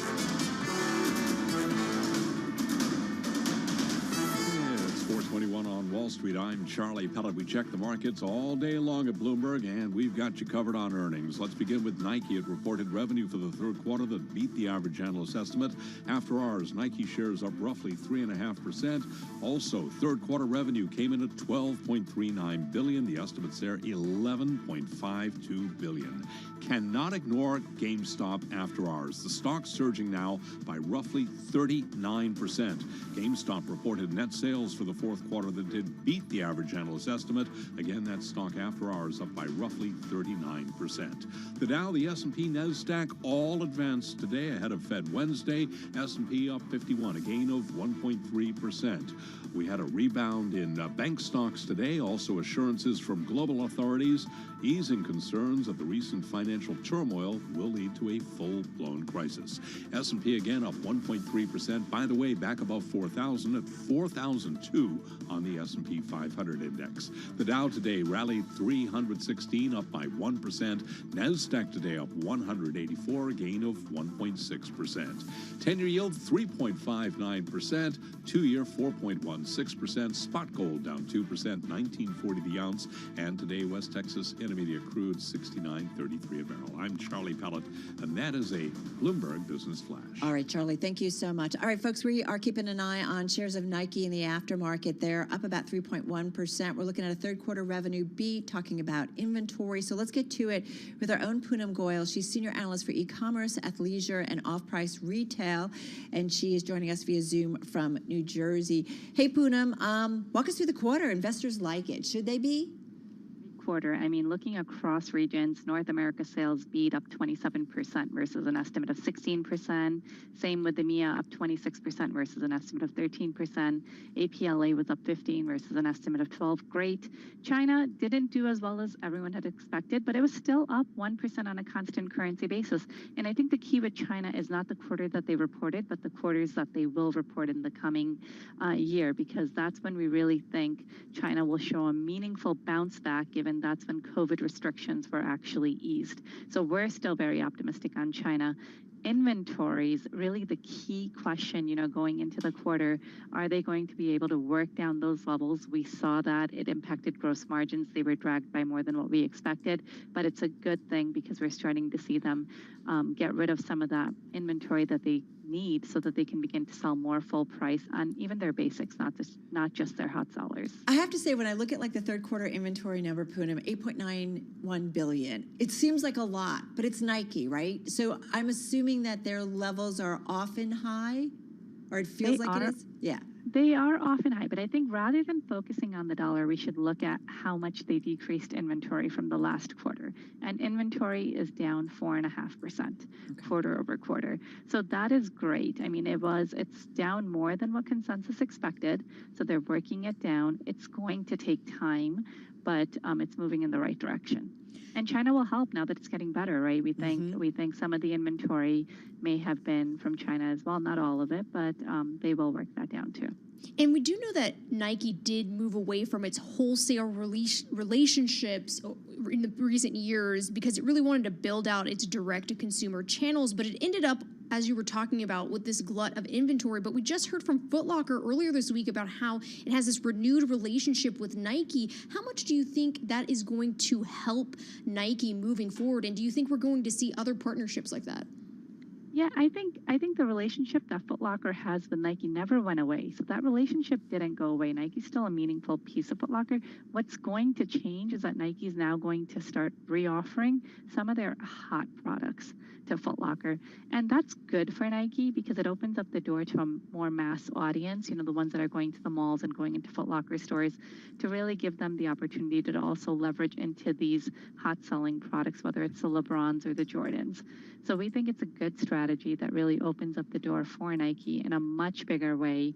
Part of the fallout in that partnership a few years ago was because Nike was focused on a more DTC, more digitally connected strategy, and that strategy didn't pan out the way they wanted to with Foot Locker. But with new leadership in place there, I think that's back up for rediscussion, and that's probably why you're seeing the news that you saw yesterday and today. Hey, Poonam, I'm looking at the press release from the company, and John Donahoe, the president and CEO of Nike, saying Nike's strong results in the third quarter offer continued proof of the success of our consumer direct acceleration strategy. Consumer direct acceleration are capitalized. What exactly is he talking about? He is talking about selling directly to the consumer. So whether it's through the mobile app, sneakers, or Nike, or whether it's through their own DTC stores. Now, DTC in the quarter did rise, but wholesale was up much stronger. It was up 12% versus an estimate about 2%. But still, you saw revenue up 14% in DTC, which is pretty remarkable. They continue to push their products in their own channels where they have more control and where they can really control their brand image and also drive higher profits. The DTC channel is more profitable than wholesale. And we were talking about, obviously, the weakness in China that still persisted, but do you think that some of Nike's troubles there will be offset as we continue to see China go through this reopening right now? Absolutely. China's about 20% of Nike sales. And as China reopens, as consumers begin to spend and go out more, we think Nike will see a bounce. In fact, we've been saying this for a month or over a month now that China's estimates for Nike or Nike's estimates for China are conservative.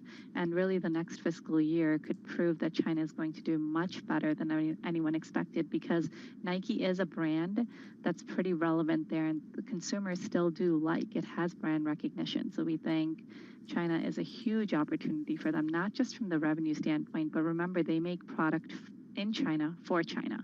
And therefore China does have some of the best profit margins in the company. So as China ramps up, so will the profitability aspect of it. It's just so interesting because we just came off a conversation with Tiff Roberts talking about, the meeting between President Xi and President Putin, and we talked about U.S.-China relationships, and he made this point that despite maybe what's coming out of the government, you still are going to have big global companies who are going to be in China and working with China. And I feel like when you see these results from Nike, it's just a reminder that despite all the tensions we hear maybe coming out of D.C., that companies like a Nike are still working just fine in China.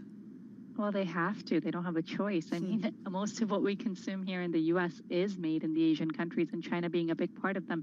So it's not that easy to diversify away from China. We've seen companies do that over the last 5-7 years, right?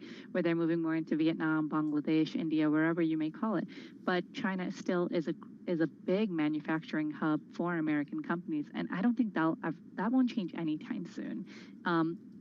The exposure could moderate a little, but China's still going to be a big manufacturer for some of the U.S. brands. Well, so appreciate always when you can break this down for us. Poonam Goyal, thank you. Senior analyst for e-commerce, athleisure, and off-price retail with our Bloomberg Intelligence team joining us via Zoom from New Jersey. Shares of Nike still up about 2.8% in the aftermarket. All right, certainly keeping an eye on that. And one story, we talked about Tesla and Elon earlier today. We wanted to get to our weekly look at the world of EVs. We call it Bloomberg Plugged In. And there's a story on our radar about what Volkswagen sees as a gold rush when it comes to the manufacturing of electric vehicles in the United States. So let's get to that story. Bloomberg News auto reporter Keith Naughton joining us now via Zoom from Detroit. So Keith, what's up with VW? What exactly is this gold rush? Well, so VW is reviving this classic American SUV brand, Scout, and they're going to electrify it. And they have decided to build a $2 billion plant in South Carolina that will spit out 200,000 electric SUVs and pickup trucks a year and employ 4,000 workers. And, initially when VW was looking at this, EVs are very expensive, so they're trying to cut costs in any way they can. And they were looking at doing contract manufacturing, like with Taiwan's Foxconn, the iPhone builder, or Canada's Magna. But because of the Inflation Reduction Act, they changed gears, switched gears, and decided they were going to build this big, expensive factory because they said that will get them to profitability quickest. They really like the, consumer incentives of up to $7,500 a vehicle that they will get on their EVs from building them in America. So their CEO, Scott Keogh, said there's never been a better time to build a factory in America. And it's interesting, Keith, because when I hear EVs, I automatically think of Tesla, right? How does this work into that? What exactly does it mean when we're talking about VW versus obviously what Tesla is doing? Right. So, I mean, the first pickup truck out there, electric pickup truck, has come from Ford Motor Company, the F-150 Lightning, and it's done super well. GM's coming next. Tesla does have the Cybertruck, but it's been long delayed and is not on the market. So, Detroit's traditional, stronghold has been pickup trucks, and they are electrifying them as fast as they can. And VW, which has always tried to make a dent in the American market and always struggled with that. They're using this sort of classic American brand that they acquired a couple of years ago when they acquired Navistar, and hoping that will get them to break through. And so they're going to offer an electric SUV and full-size pickup truck. Hey, bottom line, Keith, just 20 seconds here. So the government policy here in the U.S. when it comes to EVs, it's working. Well, certainly. You're seeing, Ford's doing a battery plant in Michigan. There are all sorts of, investments coming as a result of the Inflation Reduction Act. Yeah, really interesting to see this. Keith Naughton, thank you so much. Wanted to get this in today, and we really appreciate it. Keith Naughton, he's auto reporter at Bloomberg News, joining us via Zoom from Detroit. You can check him out on Twitter at Keith Naughton, and certainly you can head to Bloomberg.com to read his story in its entirety. All right, right now we do want to get an update on world and national news. Off to Nancy Lyons we go. She's in our Bloomberg 99.1 newsroom in the nation's capital. Hey, Nance. Thanks, Carol. House Republicans are concluding their three-day retreat in Orlando, where they sought party unity on a legislative agenda. Bloomberg's Irv Chapman has more from Washington. As he touted such bills as a Parents' Bill of Rights, Speaker Kevin McCarthy was again asked his view of the possible indictment of Donald Trump in a case involving money paid to a porn actress. This is just political. We're kind of tired of that. This was personal money. This wasn't trying to hide. This was 7 years ago, statute of limitation, with a local DA playing in presidential politics. If that starts right there, don't you think it'll happen across the country? McCarthy also spoke of the danger posed by the summit meeting of Xi Jinping and Vladimir Putin, which he likened to the alliance of Hitler and Mussolini that led to World War II. In Washington, Irv Chapman, Bloomberg Radio. The White House is coming under scrutiny for its handling of last year's nationwide baby formula shortage. The House Oversight Committee Chairman James Comer is asking the FDA to submit all communications between the agency, White House staff, and the Human Services Department regarding the shortage. He wants that information by April 4th. The panel plans to hold a hearing next week on the issue. Google is granting the public access to its conversational AI service that it calls Bard. Bloomberg's Ed Ludlow says it's racing to catch up with its competitors. They're going to limit the number of interactions initially and then increase it over time, as well as onboard people slowly. Bloomberg's Ed Ludlow says Google may have an advantage since it has access to more data than its competitors, and AI is only as good as the data it can process. New findings suggest life on Earth may originate from extraterrestrial sources. Scientists in Japan point to an analysis of samples collected from an asteroid in 2020. More than 20 types of amino acids, the building blocks of life, were collected from an asteroid about 180 million miles away. Global news 24 hours a day, powered by more than 2,700 journalists and analysts in over 120 countries.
news, headlines, and breaking news 24 hours a day at Bloomberg.com, on Bloomberg Television, and the Bloomberg Business app. This is a Bloomberg Business Flash.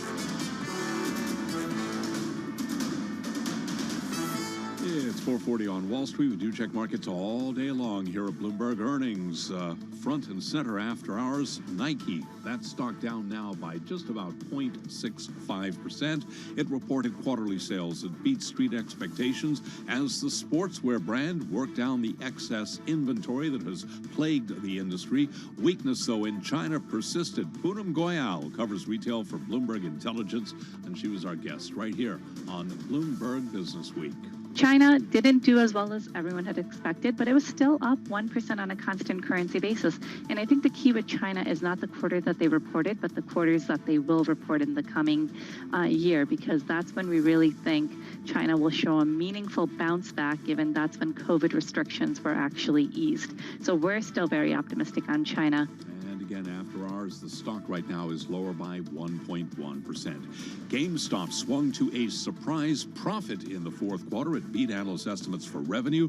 The shares after hours, they're up now by just about 31%.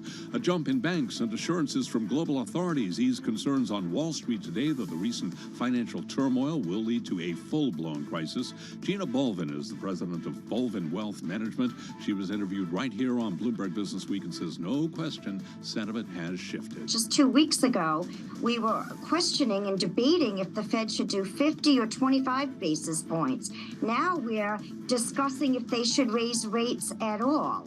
So things are changing very quickly. What isn't changing is Bloomberg's coverage. 2 o'clock Wall Street time tomorrow. That's when we get the decision itself. And of course, we'll have the news conference from Jay Powell live right here on Bloomberg Radio. S&P up 51, back above 4,000, up 1.3%. The Dow up 1% today, up 316. NASDAQ up today by 1.6%. 10-year yield 3.60%, with the 2-year 4.17%. Spot gold down 2%, 1940 the ounce. Crude up 2.5%. I'm Charlie Pelleton. That is a Bloomberg Business Flash. All right, Charlie, thank you so much. Well, as we get ready for the next Fed meeting, we continue to talk to individuals that might give us some insight into what's going on with consumers and just the business landscape, what is going on when it comes to IT spending. And I do feel like our next guest plays into both of these worlds big time. With us is Maju Kuravilla. He is CEO of Bolt. It's a checkout and e-commerce platform company. He's former VP and general manager for Amazon's Global Logistics, was at Amazon and part of the team that built out Amazon Prime. He's joining us here in our Bloomberg Interactive Broker studio. So nice to have you here with Jess and myself. How are you? And let's start big, broad. How would you describe the business environment right now? Well, I mean, there's a lot going on. That would be an understatement. But we are very excited about what we see for the future. And for retailers, for example, we look at 3 things. Number 1, really focus on the consumer, because there's a lot changing for the consumer right now, helping to figure out how can we really focus on the consumer. Number 2, so much happening from a technology perspective. Nobody was talking about generative AI last year. Now that's top of mind for everybody. And that's just one thing, so many happening in the technology. So how can we innovate fast and move fast? And number 3, e-commerce is still 15% of the overall commerce. How can we get from 15 to 50? And that is actually in the hands of some of the big retailers. So we are excited about working on all 3 and helping the industry on that. Speaking, though, to the environment, are you finding that you have more customers, the growth in your business, like they're coming to you? Like, is there growth that tells you the economic outlook, the economic environment, maybe not so bad, the market environment, not so bad? As we continue to talk about recession, no recession, soft landing, landing, all these different scenarios. Carol, that's interesting because for us, the product what we are providing, which is helping retailers with one of their number 1 problems, that is conversion at checkout. You know, around 70% of shoppers drop off right at the point of checkout. I do that a lot. Yes, yeah. I do too. And on mobile, that is 85%. Because it's difficult or what? You see something, you're excited, you get all the way to checkout, and then you're ready to buy. You have to fill in all these fields on every single site. Then you have to walk and get your wallet, take the credit card, type in all that information. So many steps. So how can we remove all those friction? And what we have found is with Bolt, we can remove pretty much all of those steps and make it a one-click buying experience. And when we do that, we see around 50% increase in conversion versus someone who have to type in all that problem. I have to say, Jess, it makes me feel like, wait, maybe they're storing information somewhere. I wonder what you're thinking. I've thought about that as well, too, because I'm definitely guilty of that, especially at certain price points. Sometimes I debate whether or not I want something, but I was curious as far as specifically how exactly do you compete in that type of market? How do you compete in that way? Yeah, so think about from a consumer perspective. You are trying to buy something on a merchant site, and we give the opportunity for them to save that information on the network. And now, when they go to any other merchant site who are on the Bolt network trying to buy something, we look up and see if they are on the network, and if they are on the network, we pull up all the information and give them a faster experience to buy. And that, what we do though, is very unique in the sense that we do that in a very merchant-friendly way. Our magic sit behind the scenes. We empower merchant to directly connect with the consumer without adding a friction of ourselves in the middle. So help me out here, because if I buy something through Apple Pay, I just say Apple Pay and they have all my information. If I do something on PayPal, same thing. So how is what you're doing is different? Well, we support all of the above what you just mentioned. But remember, what you just said, Carol, you said Apple Pay and PayPal.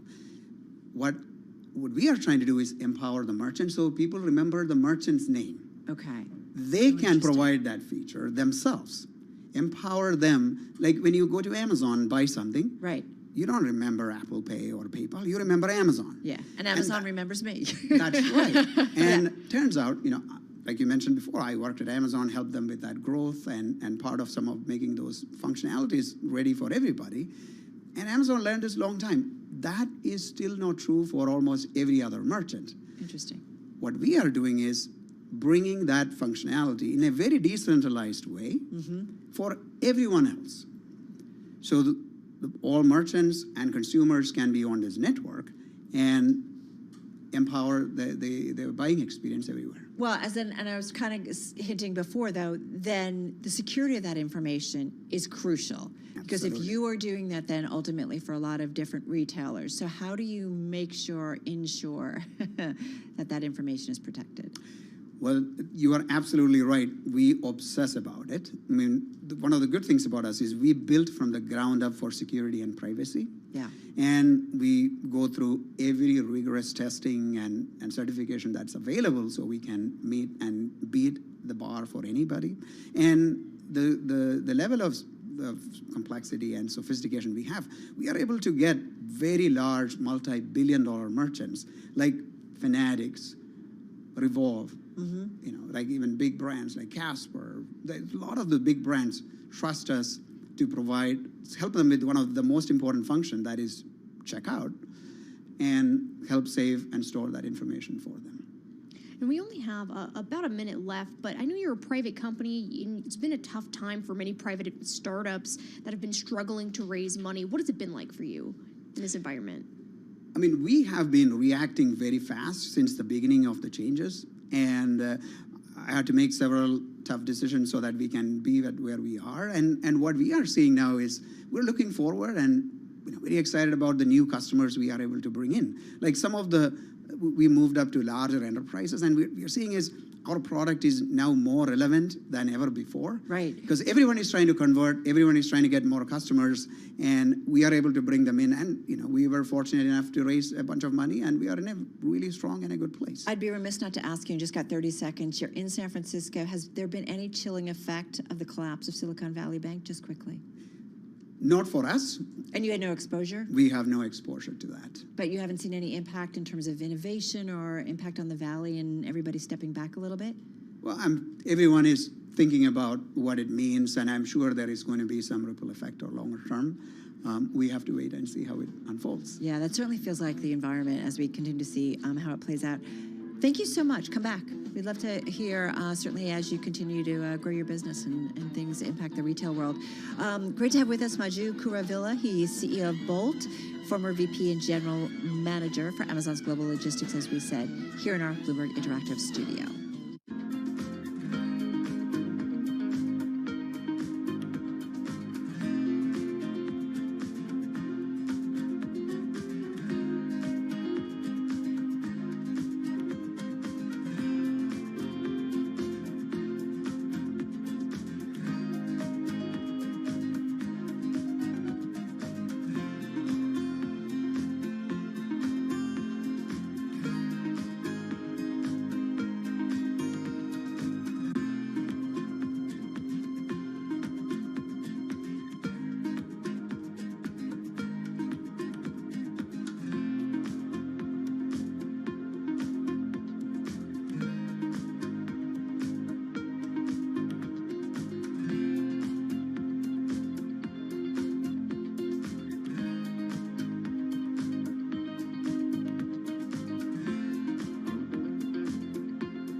company news headlines on Bloomberg Radio. From Bloomberg World Headquarters, I'm Charlie Pellet. We begin with the developing story headline from the Bloomberg Professional Service. IM staff have reached agreement with Ukraine on a $15.6 billion loan program. Earnings after the bell include Nike. It reported robust quarterly sales that beat Wall Street expectations as the sportswear brand worked down its excess inventory, but profitability missed estimates. GameStop swinging to a surprise profit in the fourth quarter. It also beat analyst estimates for revenue, sending the shares surging roughly 36% in extended trading. A federal antitrust lawsuit to block JetBlue's $3.8 billion acquisition of Spirit Airlines will be tried beginning October 16th. Knight-Swift Transportation Holdings is buying competitor U.S. Express Enterprises for $324 million. And with more on that story, here's Bloomberg's Steve Rappaport. Charlie, the per-share price of $6.15 a share represents a 310% premium over U.S. Express's closing share price on March 20th. The two companies will operate separately and maintain distinct brands. After the pandemic fueled an initial surge in demand for trucking, rates in the spot market have tumbled 52% from a year ago, according to a TD Cowen report. Consumers recently have been shifting their spending to services and away from goods, hurting trucking company earnings. The deal is expected to close late in the second quarter or early in the third. Charlie? And that's Steve Rappaport. U.S. Express Enterprises up 298% today. Shares of Knight-Swift up by 6.8%. Those are some of the company stories we're following this hour, and this is Bloomberg.